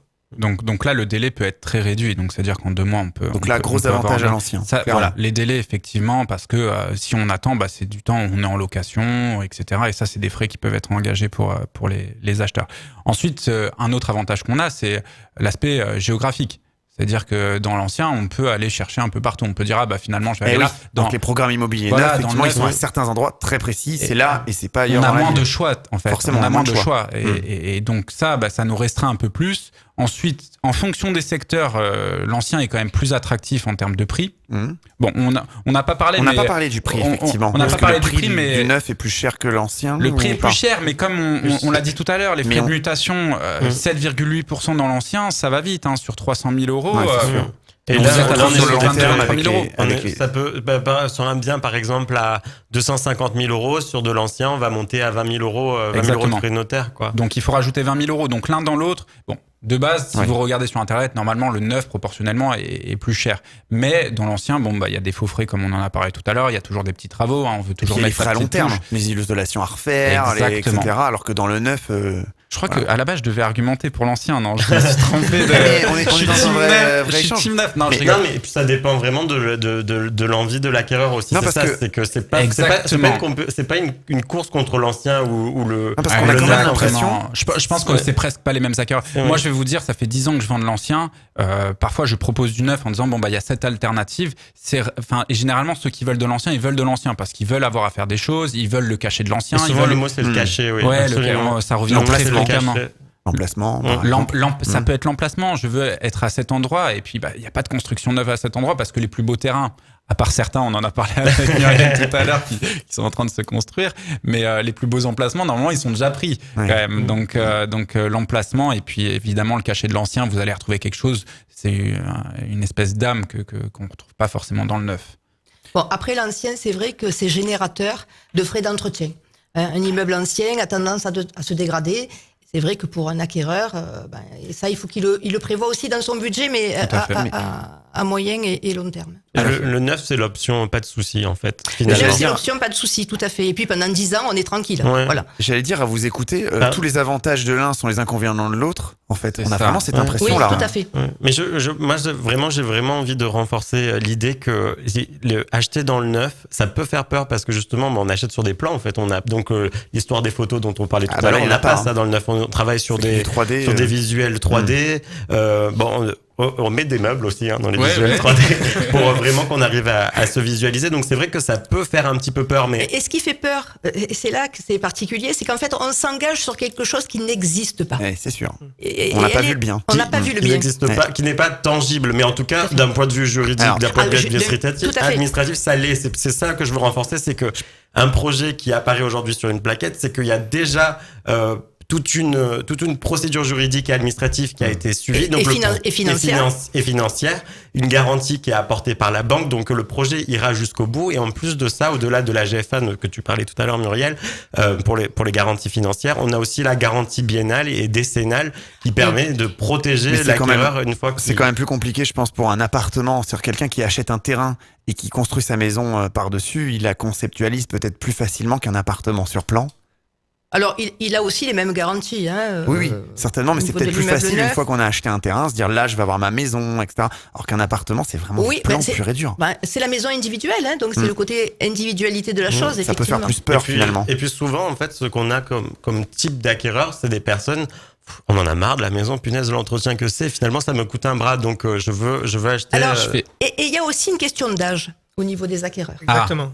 Il y a aussi une question d'âge. C'est-à-dire qu'à partir d'un certain âge, vous avez des gens qui ont vécu pendant des années dans Dans des leur maisons, maison individuelle exactement. avec un jardin à entretenir et à un moment donné, ils se sentent plus de faire ce type de travaux. Et c'est là qui qu'ils passe sur le bifurquent, neuf. Ouais. ils bifurquent sur l'appartement et plus particulièrement sur l'immeuble neuf. Moi, j'aimerais juste rajouter quelque chose sur l'ancien parce que là, on parle, voilà, je vous écoute et puis c'est très intéressant. Mais il y a une chose quand même, et on vit un peu pour ça quand même, c'est que dans l'ancien, on peut générer ce qu'on appelle le coup de cœur. Et je sais pas si ça vous est déjà arrivé dans votre vie, mais moi, en tant qu'agent immobilier, de voir des gens qui ont un coup de cœur, je peux vous assurer que c'est des choses qu'on peut ressentir qu'une fois dans sa vie. Et c'est ce que je vous souhaite d'avoir, c'est-à-dire demain d'arriver dans un appart et de se dire mais c'est ce que je veux. Et donc ça c'est vraiment extraordinaire. Et moi je revois souvent mes anciens clients et ils m'en parlent toujours des années plus tard. Et donc ce coup de cœur est possible grâce à l'ancien aussi. Toi qui aimes bien les études, t'as combien de pourcentage de coups de cœur? Très peu en réalité, hein, très peu. Je dirais qu'on est entre 10 et 20%. 10 quand et même, 20%. quand Ouais, même. quand même. Quand même. Ben, on le sent, nous. Hein, on regarde les signaux. On Et voit ça, si c'est- l'acquéreur se place sur Ouais, les côtés. les yeux qui il a- brillent. C'est il a vrai les yeux qu'il y qui a brillent. une approche un peu plus émotionnelle sur l'ancien. En fait, Complètement. on est plus dans l'émotionnel, mais même au niveau de la clientèle. Hein. C'est vrai que quand on parle neuf, c'est très juridique, très administratif, c'est factuel, Forcément. c'est carré. Et puis en général, c'est les clients qui sont comme ça aussi. Enfin, les Tout à fait. acquéreurs En même temps, avoir un coup de cœur attendent sur ça. un plan, c'est quand même Ouais, plus c'est compliqué, vrai. quoi. Que Alors, je sais pas, je rentre dans une salle de bain, je dis, en fait, c'était pas dans leurs critères et c'est coup de cœur. Et Non, vous, mais vous le par sentez en contre, tant sur la qu'agent vue, immobilier. C'est sur vrai. la vue et les emplacements. Ah bah la Donc, vue, les emplacements, j'imagine. Ouais. Non, par Sauf- contre, je veux rebondir sur ce qu'a dit Maxime tout à l'heure sur le principe du coup de cœur. Avoue quand même que la personne qui a le dernier mot, c'est l'épouse. Ah ben alors Muriel, là tu lances un débat. Là tu lances un débat qui est très intéressant, mais ce qui est ennuyeux, c'est que je pense qu'on est tous d'accord là-dessus. C'est ça. Mais oui, souvent nous on a l'homme qui parle beaucoup, et puis nous en tant que conseiller immobilier, on regarde systématiquement la femme parce qu'on se dit est-ce qu'elle a aimé, est-ce qu'elle a pas aimé. Mais après, il Et faut on pas se dit trop regarder parce que des fois, il y a des jaloux. exactement, faut Donc, il faut mesurer faire attention. exactement. Non, Et mais du c'est coup, vrai, on c'est sait vrai, que ça ça. va Ah oui, mais c'est vrai, à c'est vrai. 100%. Franchement, je dirais là en pourcentage. 100%. Je dirais 90% des C'est cas, énorme. c'est la femme qui décide. Et c'est l'homme qui va parler, qui va dire oh ça c'est pas beau, ou l'homme il va dire Le c'est côté super beau, technique. c'est super beau. Puis le lendemain il va dire bon bah finalement on va pas acheter à la maison. c'est Parce qu'on se dingue. rend compte qu'ils ont discuté le soir. C'est la femme qui achète. Ouais. Ça c'est sûr. C'est une bonne statistique Ouais. à savoir. Donc si la femme, Donc si vous êtes en donc couple, moi je me dis vous si la pensez- femme a le coup de cœur, si je vois la visite et que je Ouais. vois un peu l'œil qui brille, qui Ouais. pétille, je me dis là c'est bon. Ta vente est faite. La vente est La faite. vente est faite. Ouais, comme quoi, hein. Effectivement. Faut acheter sans sa femme. Ouais, sinon, c'est possible ça. Non. Moi, s'il y a un couple marié et que je vois que l'homme visite sans la femme, C'est pas la peine de faire la visite, Bah en fait. non, Ça il sert faut à le rien. décideur, monsieur. Bon, il faut pas les froisser Faut la non plus, patronne. mais Mais Faut la c'est mettre. c'est important parce que, encore une fois, en tant que conseiller, on a envie aussi que, que nos clients se sentent bien chez eux, en fait. Exactement. Parce que une fois que la vente est faite, ça veut pas dire qu'on se voit plus, en fait. Tout C'est à pas fait. la vente est faite, allez, au revoir, merci, restez chez vous. Non, pas du tout. En fait, l'accompagnement, il est tout le temps. On travaille sur du local, on est sur notre secteur, on connaît notre marché, mais c'est-à-dire que aujourd'hui, on vous croise pour vendre votre appartement. On espère que on pourra vous aider à trouver votre prochaine maison, à aider votre fils, à aider votre tante, parce que on s'attache en fait à nos clients et on a vraiment envie de les accompagner au mieux dans leurs projets. Parce que nous aussi, on a un toit et nous aussi, on sait ce que c'est de se sentir bien chez nous et on a envie de donner ça.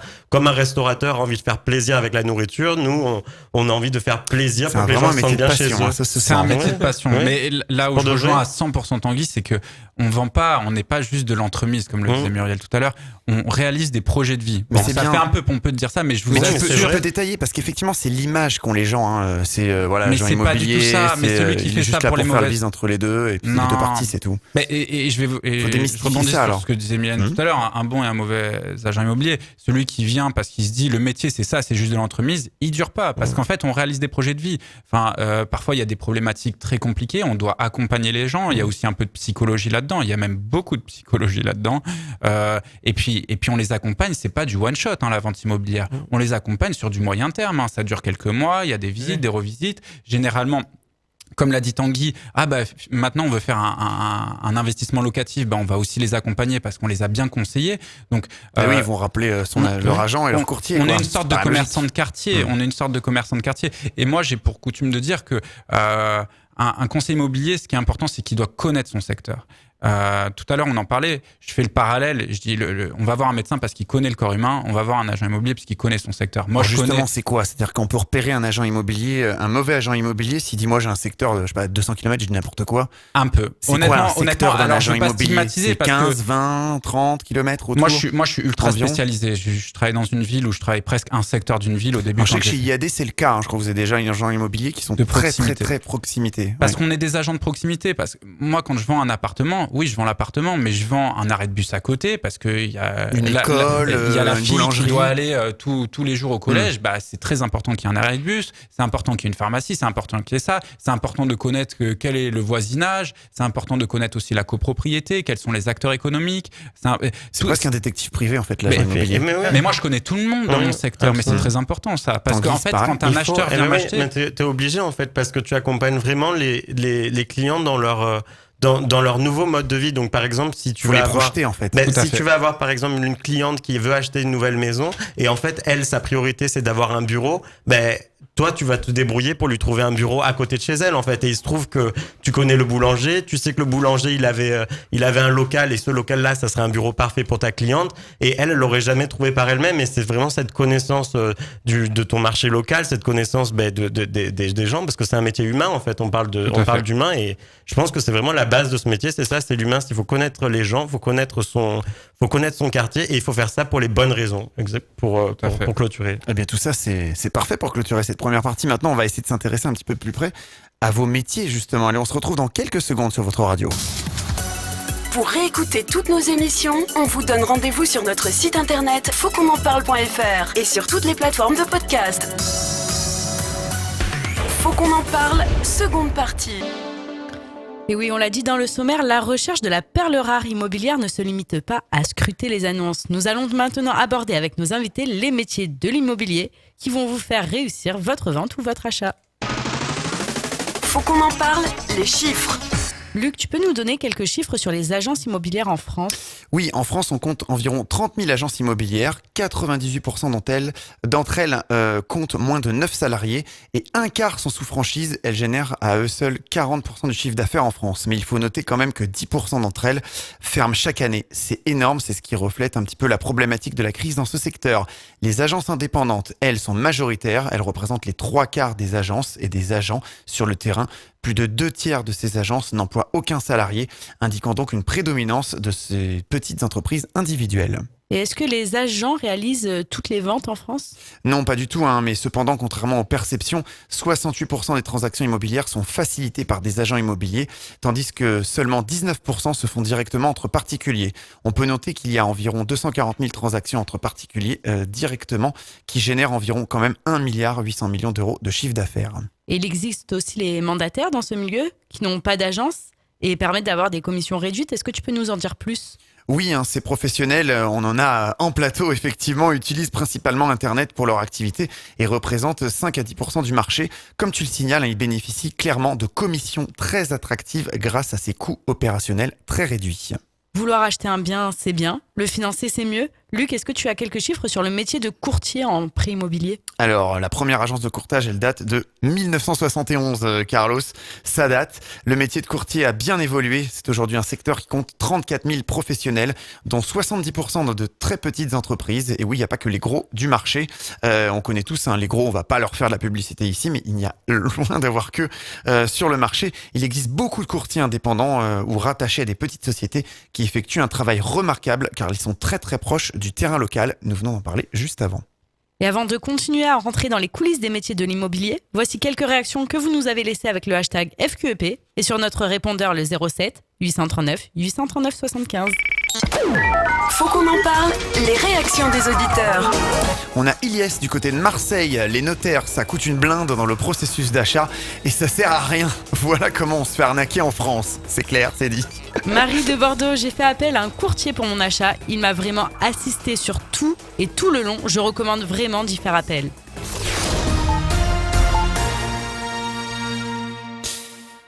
Alors on va faire un focus sur le métier de promoteur, puisqu'on reçoit Muriel. Toi Muriel, tu travailles chez SN Immobilier, tu es un promoteur immobilier dans le neuf. Est-ce que tu peux nous dire un petit peu plus précisément ce qu'est réellement un promoteur et quand on doit y faire appel ? Alors, le promoteur immobilier, c'est celui qui va acheter un terrain et faire construire un immeuble. Donc, dans le processus, il est maître d'ouvrage, c'est-à-dire qu'on va construire un immeuble pour son compte. Et parallèlement, il y a la maîtrise d'œuvre. Alors la maîtrise d'œuvre, elle est composée donc de l'architecte, des ingénieurs, du bureau d'études et des entrepreneurs, dont les entreprises du BTP. Ah, donc il y a énormément de professionnels derrière. Il y a énormément de professionnels derrière. Alors, je veux rebondir 2 secondes sur la banque. Il faut pas perdre de vue. Bon, on a parlé tout à l'heure, qu'est-ce qui était mieux dans l'ancien, dans le neuf, la protection de l'acquéreur. Ce qu'il faut pas perdre de vue, c'est que l'acteur principal de l'immobilier, c'est la banque. À partir du moment où vous avez les banques qui prêtent pour que les acquéreurs achètent, toute la filière immobilière vit. Voilà. Et ça, c'est très important. Et c'est pour ça qu'en 2023, on a vu donc cette chute de l'immobilier. Parce que justement, les prêts ont stagné, les prêts ont été refusés. Et c'est vrai que la banque, le secteur bancaire, c'est l'acteur principal du bien immobilier. Est-ce que tu peux nous présenter en tant que promoteur immobilier un succès, un projet précédent, par exemple Alors, voilà. Et pourquoi ça réussit si bien l'immobilier neuf, du coup ?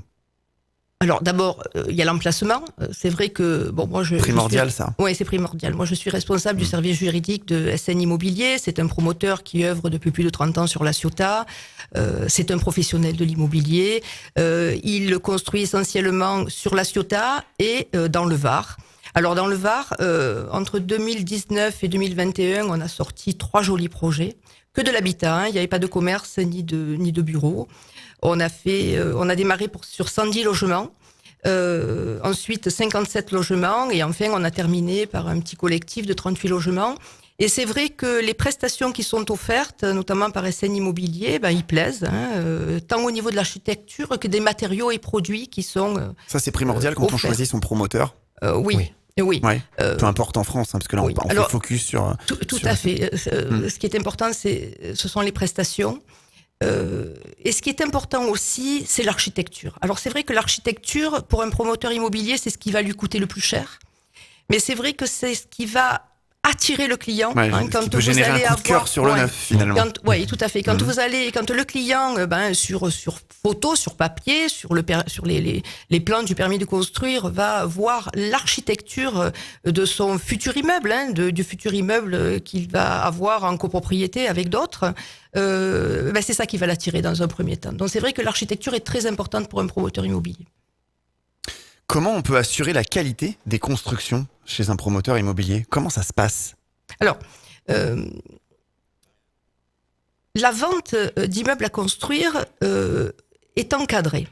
Dans une vente d'immeubles à construire, nous avons deux secteurs. Nous avons le secteur protégé, qui touche seulement l'habitat, l'habitation, et nous avons le secteur libre, qui est un secteur qui touche la construction des bureaux et des commerces.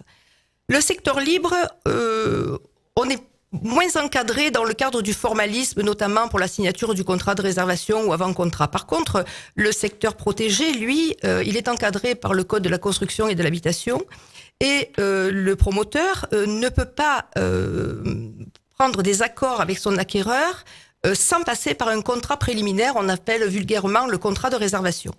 Donc ce contrat de réservation, c'est le promoteur qui va s'engager à réserver le bien et l'acquéreur qui va réserver l'appartement qu'il a choisi. Parallèlement, il y a des documents qui sont obligatoires, c'est-à-dire qu'il va y avoir le plan de vente de ce futur appartement qui va non seulement révéler la surface du futur appartement, mais également c'est un plan coté qui va révéler les cotes de chaque pièce. Et enfin, on a une notice descriptive. C'est une notice descriptive qui est établie en vertu d'un décret de 1968. Et c'est cette notice qui est un véritable document contractuel au terme de laquelle l'acquéreur va retrouver tous les matériaux et produits qui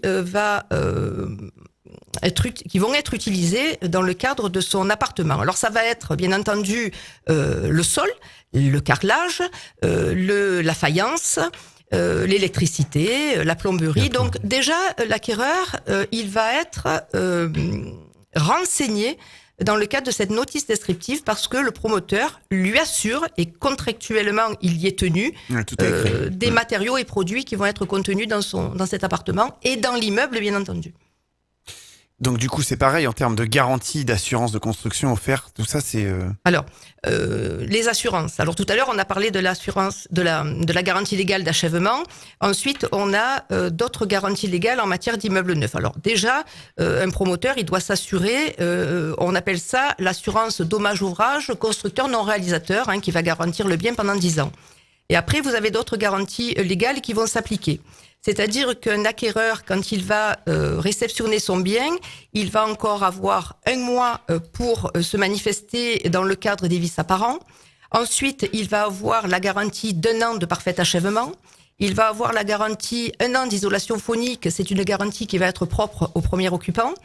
Il va y avoir la garantie biennale des éléments dissociables d'équipement. Et enfin, le gros œuvre, l'immeuble va être garanti pendant 10 ans. Effectivement, très très clair. Du coup, quand on construit un projet immobilier neuf, on s'assure des commodités, les services inclus dans le projet, je sais pas, espace vert, équipement sportif, par exemple, commerce ou autre. Comment ça se passe? Alors, le promoteur, il est quand même tenu par son permis de construire. Et son permis de construire, il est directement rattaché avec la réglementation du PLU ou PLUI maintenant. Donc il y a des aménagements peut-être obligatoires à faire. La partie réglementaire de ce PLU peut forcer le promoteur à avoir une certaine surface d'espace vert. Les mairies peuvent aussi demander à ce qu'il y ait dans le cadre du projet certains commerces ou éventuellement des crèches. Ça facilite l'obtention du permis de construire. D'accord. Mais quoi qu'il en soit, on est tenu quand même par la réglementation du PLU. Et quelles sont les options de personnalisation ou justement de modification des logements disponibles pour les acheteurs? Est-ce que c'est possible et dans quelle mesure? Alors, l'acquéreur, il peut aménager son appartement comme il l'entend. Après, il faut pas bien On peut entendu pas déplacer les murs, quoi. Voilà, il choisit un appartement sur tout à plan, fait. le mur il est là, quoi. Tout à fait. Ouais. Et puis bon, après, il peut être éventuellement soumis à des passages de gaines, hein, parce qu'il y a des gaines qui vont desservir tout l'immeuble. Donc là, dans l'aménagement, alors c'est l'architecte ou le bureau de contrôle qui nous dit si oui ou non les travaux demandés par les acquéreurs sont possibles ou pas. Ouais, et là pour rebondir sur ce que dit Muriel, c'est ça aussi qui est intéressant. Un des avantages du coup d'acheter dans le neuf, c'est que parfois dans le neuf on peut avoir juste des T3 de disponibles ou des T4 de disponibles, et en fait vu qu'on peut modifier ces cloisons, on peut par exemple avoir un T3 un grand T3 qu'on transforme en T2 avec un énorme Oui. salon. Et c'est ce que je dis souvent. Ok, d'accord, vous voulez plusieurs chambres, d'accord, pourquoi? Pour l'ami qui va venir vous rendre visite une fois tous les 3 mois ou quoi. Donc peut-être qu'il faudrait mieux que vous gardiez 2 chambres, mais que vous profitiez d'un très grand séjour pour pouvoir profiter pleinement de votre espace de vie, en fait. Et ça, c'est l'avantage vraiment sine qua non du neuf, quoi. Alors tout à l'heure, on parlait des garanties. Tout à l'heure, je voulais parler de la loi SRU. Il faut savoir que le délai de rétractation SRU s'applique tant pour l'ancien que pour le neuf. Donc l'acquéreur qui va se positionner sur un appartement dans le cas d'une vente en état futur d'achèvement bénéficiera également de cette faculté de rétractation. Justement, sur les garanties d'achat sur plan, les VFA, Oui. que tu viens d'en parler, comment ça se passe concrètement après chez le notaire? Il y a des choses qui changent? Alors, bon, moi, en ma qualité de juriste, je fais régulariser avec nos acquéreurs le contrat préliminaire, contrat de réservation. Généralement, ce contrat, il est soumis à la condition suspensive de l'obtention d'un prêt. Lorsque le promoteur a un permis définitif, purgé de tout recours et retrait administratif, qu'il a pu obtenir sa garantie financière d'achèvement, qu'il a obtenu son financement pour construire l'immeuble et enfin qu'il a obtenu son assurance dommage-ouvrage constructeur non réalisateur, à ce moment-là, on passe chez le notaire. Alors le notaire, il a, dans le cadre de vente d'immeubles à construire, il a quand même du boulot. Il a du boulot parce que dans un premier temps, avant de faire toute chose, il va d'abord faire un acte qui s'appelle un dépôt de pièces. Et il va consigner au rang de ces minutes toutes les pièces constitutives du programme que je viens de vous énoncer. Ensuite, il va établir l'acte authentique de règlement de copropriété état descriptif de division parce que nos immeubles Il a tout à créer finalement. Ouais, nos immeubles neufs vont être soumis au régime de la copropriété. Donc le promoteur, il va saisir un géomètre. Le géomètre, il va faire des plans, notamment au niveau des appartements qu'il aura à créer. Et il va bien entendu créer des lots de copropriété en y rattachant les tantièmes de charge, en fonction donc de la surface, de la situation du bien. Donc ce notaire, il va être dans un premier temps tenu de constater le dépôt de pièces. Il va également faire l'acte authentique de règlement de copropriété. Et enfin, il va ensuite procéder aux actes de vente, acte authentique de vente. Alors, ce qu'il faut savoir, c'est que tout à l'heure, je vous ai parlé du délai de rétractation. Ce notaire, il va être tenu, en vertu de l'article R261-30 du Code de la construction et de l'habitation, il va être tenu d'adresser au moins 1 mois avant la signature de l'acte définitif, par courrier recommandé ou par courrier électronique au futur acquéreur, il va être tenu de lui adresser le projet d'acte de vente, le règlement de copropriété, la notice descriptive et toutes les plans, bien entendu, et toutes les pièces annexes. Alors aujourd'hui, dans le cadre de nos ventes, on est tenu de fournir également l'état des risques et pollution des sols. Donc voilà, donc toutes ces pièces-là doivent être notifiées à l'acquéreur au moins 1 mois à l'avance, avant la signature de l'acte définitif. C'est une question qui est beaucoup revenue. C'est quoi les différents frais de notaire associés à l'achat d'un bien, que ça soit dans le neuf ou dans l'ancien, et à quoi ça correspond exactement? On peut détailler tout ça, ouais. Alors, vulgairement, on dit les frais de notaire. Tout à l'heure, vous avez C'est parlé vrai, c'est d'une ce qu'on audit. dit. Voilà, Comment ça se découpe? on dit frais de notaire. Bon. Et vulgairement, on a l'impression que les notaires s'en mettent plein les poches. Oui, Voilà, en fait, on a beaucoup de gens qui disent, en fait, tout ça c'est pour le notaire. Oui, c'est En ce qu'on fait, a entendu. En fait, on veut le détail. En fait, Ouais. non. En fait, non. Dans l'ancien, tout à l'heure, je vous disais, il y a 5,89% du prix qui part à l'État. Donc, c'est pas le notaire. Donc ça, c'est une taxe pour l'État directement. Oui, Ok. tout à fait. Ça se redécoupe, ça, quand même. Alors, non, la fiscalité. La Non, mais fiscalité. sur la Tout fiscalité. va pas dans la poche du Non, notaire, mais en c'est fait, pas c'est ça la l'État, question. c'est-à-dire qu'il y a Les une gens ont partie- cette impression-là, en fait. il y a Je sais pas, un- Alors, Ouais, voilà, c'est alors quand je dis redécoupé quand l'État, même. alors vous avez sur les 5,89, il y a une taxe départementale, il y a une taxe communale et après vous avez des frais d'assiette. Mais enfin bon, on est veut dire quand pour même les services publics, quoi. Voilà, c'est Ouais, service ouais, public. Ok. Le notaire, le notaire, il va prendre à peu près 2%, mais ça va pas être ses honoraires. Ses honoraires, ils vont tourner à peu près à 0,80%. Dans ces 2%, il va y avoir les frais administratifs, parce que le notaire, il va falloir qu'il demande des pièces administratives avant de faire son acte. Donc c'est vrai que quand on dit vulgairement les frais de notaire, bon, il faut pas croire qu'il s'en met plein les poches. C'est la taxation. C'est le qui est cliché, tout le monde importante. parle des frais de notaire, oui. on pense que la somme Alors, va directement dans la poche du notaire. J'ai été pendant 35 ans dans le notariat. J'ai toujours essayé d'expliquer aux clients que finalement, bon, c'est pas le notaire qui se met ces sommes dans la poche. Et c'est vrai que bon, les gens commencent à le comprendre quand même parce que la fiscalité est lourde, notamment dans l'ancien.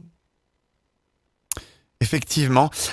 Pour en revenir rapidement, pour bientôt terminer cette partie promotion, parce qu'après on va parler vraiment argent avec notre courtier.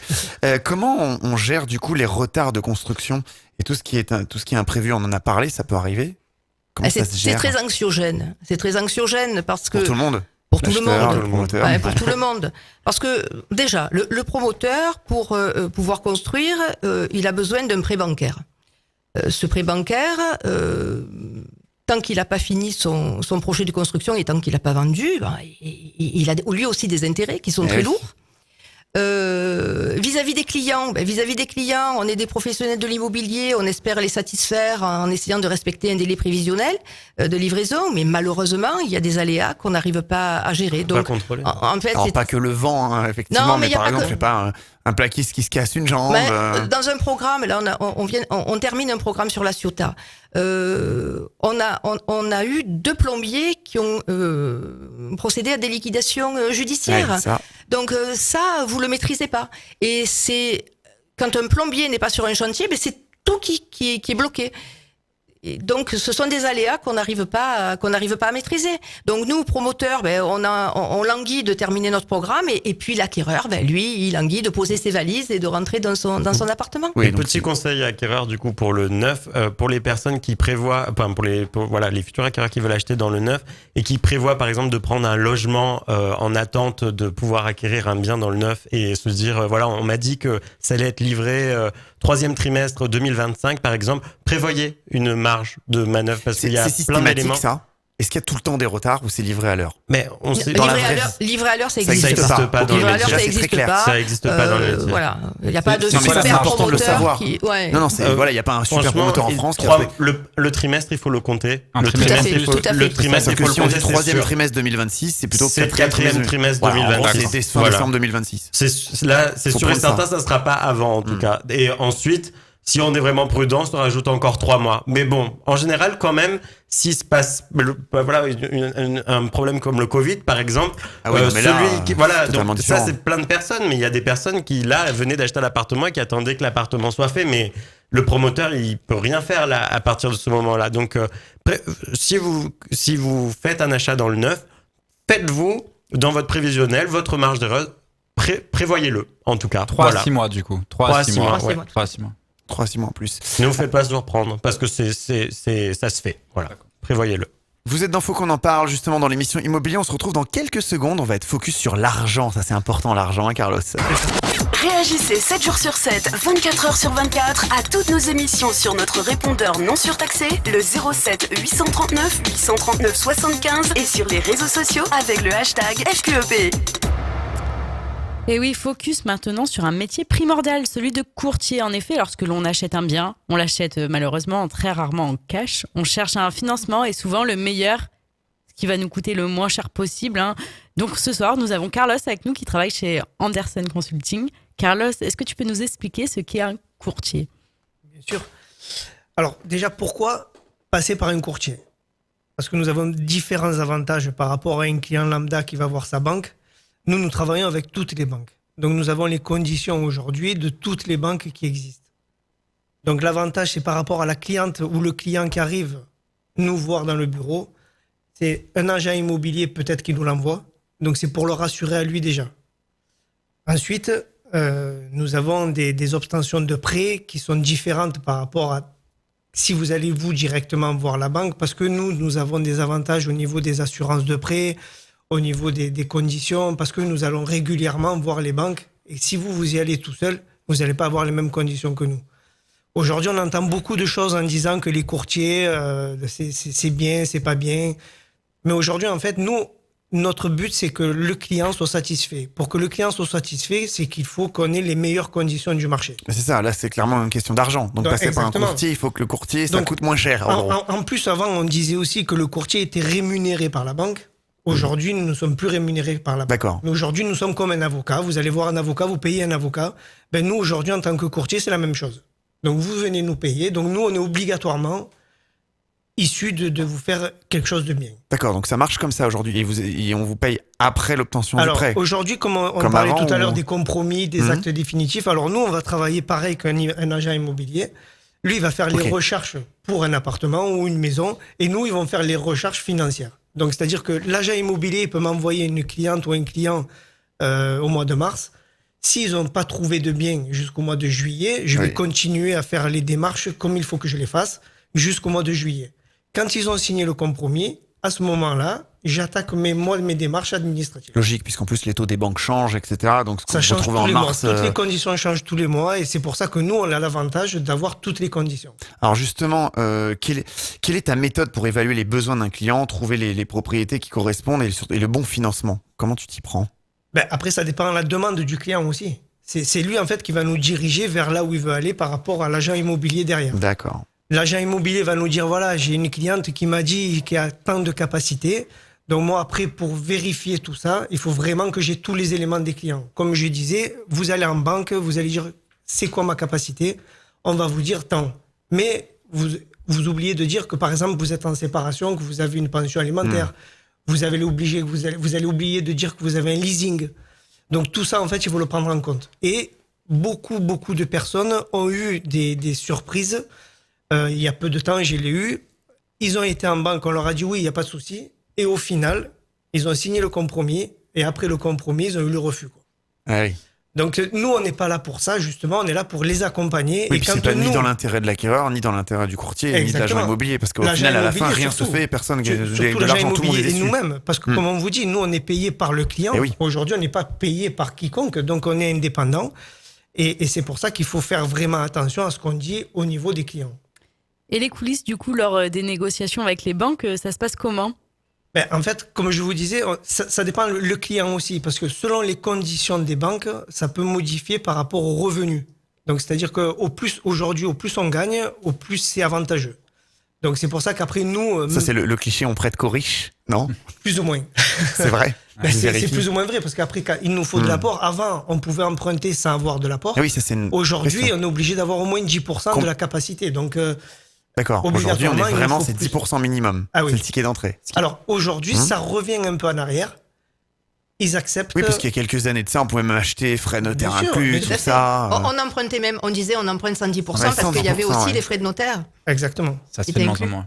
Et ça, c'est Mais fini. si je peux rajouter quelque chose sur Carlos avec qui je travaille, c'est que l'avantage du courtier, c'est que Carlos, en fonction du profil des clients, il va savoir quelle est la banque qui correspondra C'est ce que le j'allais mieux dire. au profil Ouais. du client. C'est ça aussi, c'est en fonction du revenu, mais il sait que si là, il y a un entrepreneur et il y a quelqu'un qui a Un aussi fonctionnaire, un business, par exemple, qui a un Exactement, statut de c'est plus fonctionnaire, il va aller plus vers telle il banque va parce qu'elle finance plus les exactement, fonctionnaires. C'est tout Tandis à fait que ça. nous, clients, on ne sait pas forcément Ah non. que telle banque est plus adaptée à nos besoins ou pas. Carlos, lui, il le sait. Ça, enfin, Nous, voilà, non, c'est vrai qu'on travaille vraiment avec toutes les banques. Avant, il y avait des centrales, comme vous disiez tout à l'heure, il y avait des centrales qui travaillaient avec certaines banques, mais pas toutes. Mais nous, aujourd'hui, on s'est adapté vraiment à travailler avec toutes les banques. Et on met à la Tant fin... mieux, comme ça tire vers les meilleures offres finalement. Mais en plus, nous, on n'aime pas trop débancariser les clients. Donc, ce qu'on fait, c'est qu'on va voir les banques et après, on retourne voir la banque du client pour justement qu'il s'aligne à nos conditions à nous. Alors ça, c'est possible parce qu'il y a quelques années, il me semblait que les courtiers n'avaient pas le droit d'aller voir la propre banque du client. Ben, écoutez, moi, j'ai toujours fait pareil et j'ai jamais eu de problème. peut-être Donc, une- ça devait être à Ouais, l'époque, ouais, ça devait être il y a longtemps. ouais, il y a longtemps. Moi, ça fait 10 ans que je fais ça aujourd'hui et j'ai toujours fait pareil. Ok, très clair. Et donc du coup, comment ça marche pour tout ce qui est honoraire de courtage finalement? C'est des frais fixes Alors, comment nous, ça on se a un passe minimum. Nous avons un minimum avec un 2%, c'est un minimum. Et donc, après, on s'adapte pareil, au niveau des clients, on peut demander un peu plus ou un peu moins selon la complexité du dossier. Mais habituellement, on va prendre du 1% de l'acquisition. Oui, sachant que l'idée, c'est vraiment d'être gagnant. C'est-à-dire que je pense que si le client va voir sa propre banque, on va lui proposer tel financement, il va venir te voir, tu vas prendre 2% certes, mais ça lui coûtera quand même moins cher. C'est l'idée. Complètement.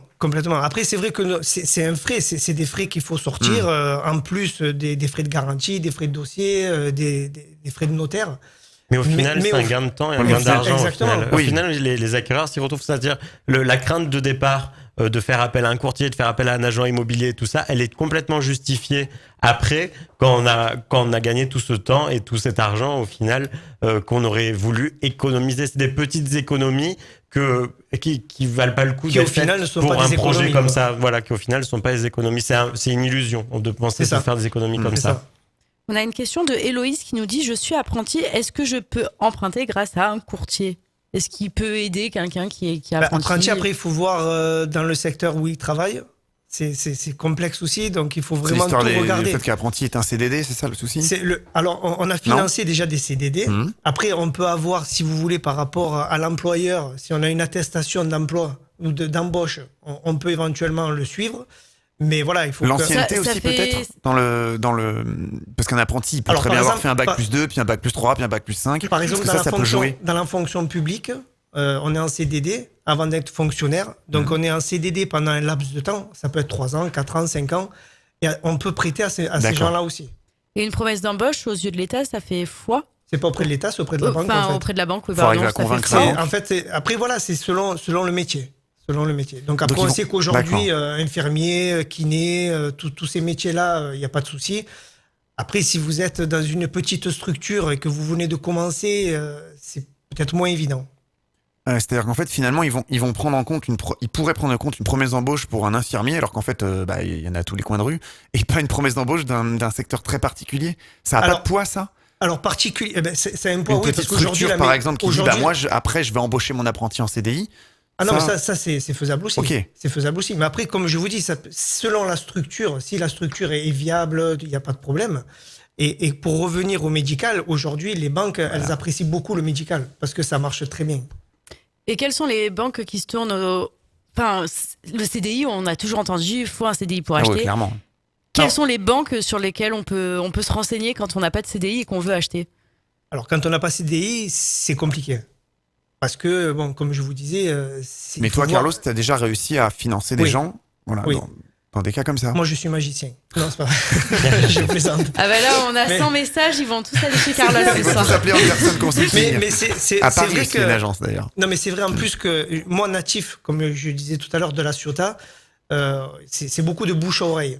Donc aujourd'hui, c'est vraiment ce qui fait avancer la chose, c'est que tous les clients, on essaye d'aller au bout et on se bat au maximum pour eux.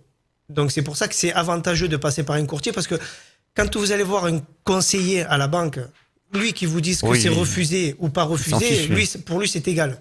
Mais par contre, nous, non. En fait, il fait partie, finalement, le courtier, il fait partie du projet de vie. Exactement. On parlait du projet de vie comme dans l'agent l'immobilier. immobilier. C'est presque un couple, un binôme. C'est plus ou moins ça. On peut dire ça, effectivement. Donc toi, quand tu rentres clairement dans toutes les négociations avec les acheteurs, est-ce que tu as des conseils que tu pourrais donner à un acheteur ou même à un vendeur, plutôt acheteur quand même de ton côté, pour la première fois qui cherche un financement? Alors moi, pour un acheteur qui commence à chercher, déjà, c'est d'avoir son vrai budget. Son budget, il faut qu'il ait d'entrée pour pouvoir donc, comment regarder il peut estimer quelque chose. Déjà environ son vrai budget? On entend souvent la règle des 33%, c'est ça? C'est 35. 35 avec les assurances. Après, aujourd'hui, on arrive à dépasser ce quota-là parce que, justement, les taux ont très, très fortement augmenté et les banques pouvaient aller jusqu'à 39, voire 40%. Et après, c'est par rapport au reste à vivre aussi. Vous avez un reste à vivre. Ouais, donc ça, si vous êtes c'est important, médecin, parce que beaucoup d'auditeurs nous ont posé des questions sur tout ça. Si vous êtes médecin et que vous avez un reste à vivre de 8 000 euros et que vous avez un crédit de 3 000 et que vous êtes un peu endetté au-delà de 40, ça passe parce qu'il reste 5 000 ou 8 000 euros. Exactement, voilà. au niveau du reste à vivre. Ouais, donc c'est vraiment très important. Oui. Ça, faut prendre vraiment toutes les charges, regarder combien il nous reste. Donc après, oui, on arrive sur le prêt de riche finalement. Plus on est riche, plus on nous prête facilement. C'est pas ça. Après, vous avez des personnes qui gagnent suffisamment bien leur vie, mais pas comme des médecins. Et on leur prête autant. Hein. Ah, eh ben, on va pouvoir dériver tranquillement sur la dernière partie de notre émission. On se retrouve dans quelques secondes sur Faut qu'on en parle. Retrouvez tous les replays de nos émissions sur notre site internet fautquonenparle.fr ainsi que sur Spotify, Deezer et Apple Podcast. Faut qu'on en parle. Et oui, on l'a dit, dans l'immobilier, il faut avoir un bon réseau. On l'a dit toute l'émission. Hein. Quelles sont les premières étapes pour construire du coup un réseau efficace dans ce secteur ? Moi, je pense que le réseau, c'est déjà le temps. Il faut des années pour avoir déjà pas mal de clientèle et être sérieux. C'est ce qu'on disait tout à l'heure. Si on n'est pas sérieux dans notre boulot, si on n'apprécie pas ce qu'on fait, ça peut pas marcher. Donc c'est pour ça qu'il faut rester dans le temps et c'est à ce moment-là que vous voyez que ça dure pour tout le monde et ça persiste. Maxime, comment on développe son réseau? Bah ouais, complètement. Bah, la question, Mylène, c'est comment se créer un réseau, c'est ça, Ouais. hein, comment se créer un réseau. Bah déjà, c'est être professionnel, aimer ce qu'on fait, parce que ça se ressent. Hein. Je pense que tout ce qu'on fait dans notre vie, si on rencontre des professionnels qui aiment ce qu'ils font, on le voit et on a envie de les recommander à nos proches. Hein, c'est toujours pareil.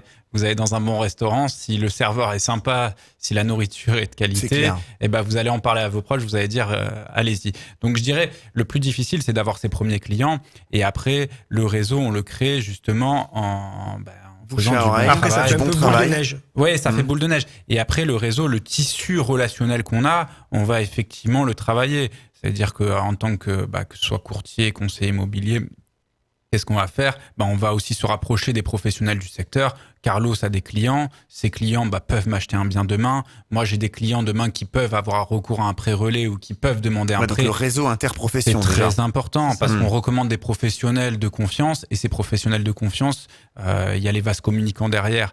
Donc, et ça, c'est quand il y a un client qui rentre, si vous voulez, dans notre portefeuille, nous, l'avantage, c'est qu'on peut lui proposer les meilleurs professionnels du secteur. Et ça, c'est un vrai gage de qualité, c'est une réelle plus-value pour nous. Donc, le réseau, il se fait comme ça. Il se fait avec du relationnel, on travaille avec des professionnels de confiance et après, c'est en faisant du bon travail.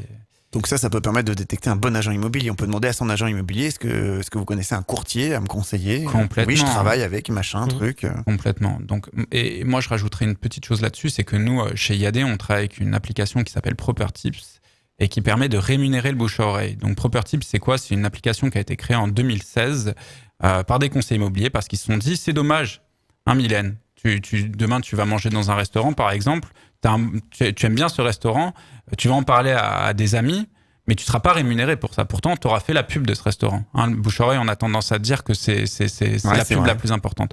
Et nous, partant de ce postulat, en se disant, demain, moi, si j'ai quelqu'un qui me recommande pour la vente d'un bien immobilier, in fine, il va me faire économiser du temps de prospection, du temps peut-être de démarchage téléphonique, etc. Et nous, en fait, on va mettre à profit ce temps qu'on aura gagné au profit justement de cette personne qui nous aura recommandé à faire. Donc, demain, via cette application ProperTips, vous pouvez la télécharger. Hein. Via cette application ProperTips, vous pouvez recommander le meilleur professionnel d'un secteur. Donc, il y a plus de 20 000 professionnels qui sont référencés sur toute la France dans l'immobilier. Vous pouvez référencer le meilleur professionnel du secteur et vous serez rémunéré en moyenne 500 € pour une mise en relation. Donc ça, c'est important. Et nous, on marche beaucoup comme ça. Et d'ailleurs, il y a Ça apporte beaucoup d'affaires, ça. énormément d'affaires. Et d'ailleurs, on organise tous les mois et un peu dans toutes les villes de France des after-work ProperTips qui permettent de rencontrer tous les professionnels du secteur, de parler, etc. Et c'est comme ça qu'on fait du business, évidemment. C'est carrément, ça devance notre question suivante, puisque justement, on voulait savoir quelle stratégie vous aviez pour entretenir et maintenir son réseau. Mais moi du coup, Tanguy, parce que du coup, t'as donné ton avis en tant qu'agent commercial. Moi, du coup, je vais donner mon avis en tant qu'agent immobilier à ce niveau-là.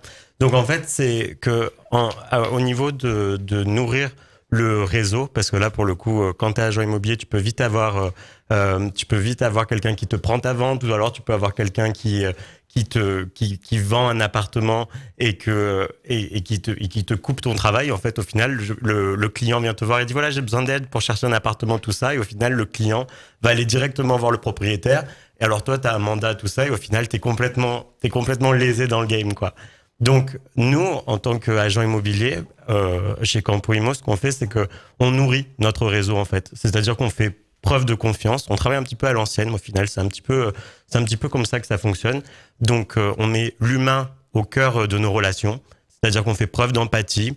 on croit que quand on rencontre une personne et qu'on fait un deal, eh ben on va jusqu'au bout de ce deal, on tient nos paroles, on va jusqu'au bout de nos paroles. Et quand il y a affaires qui sont faites, on va jusqu'au bout de l'affaire.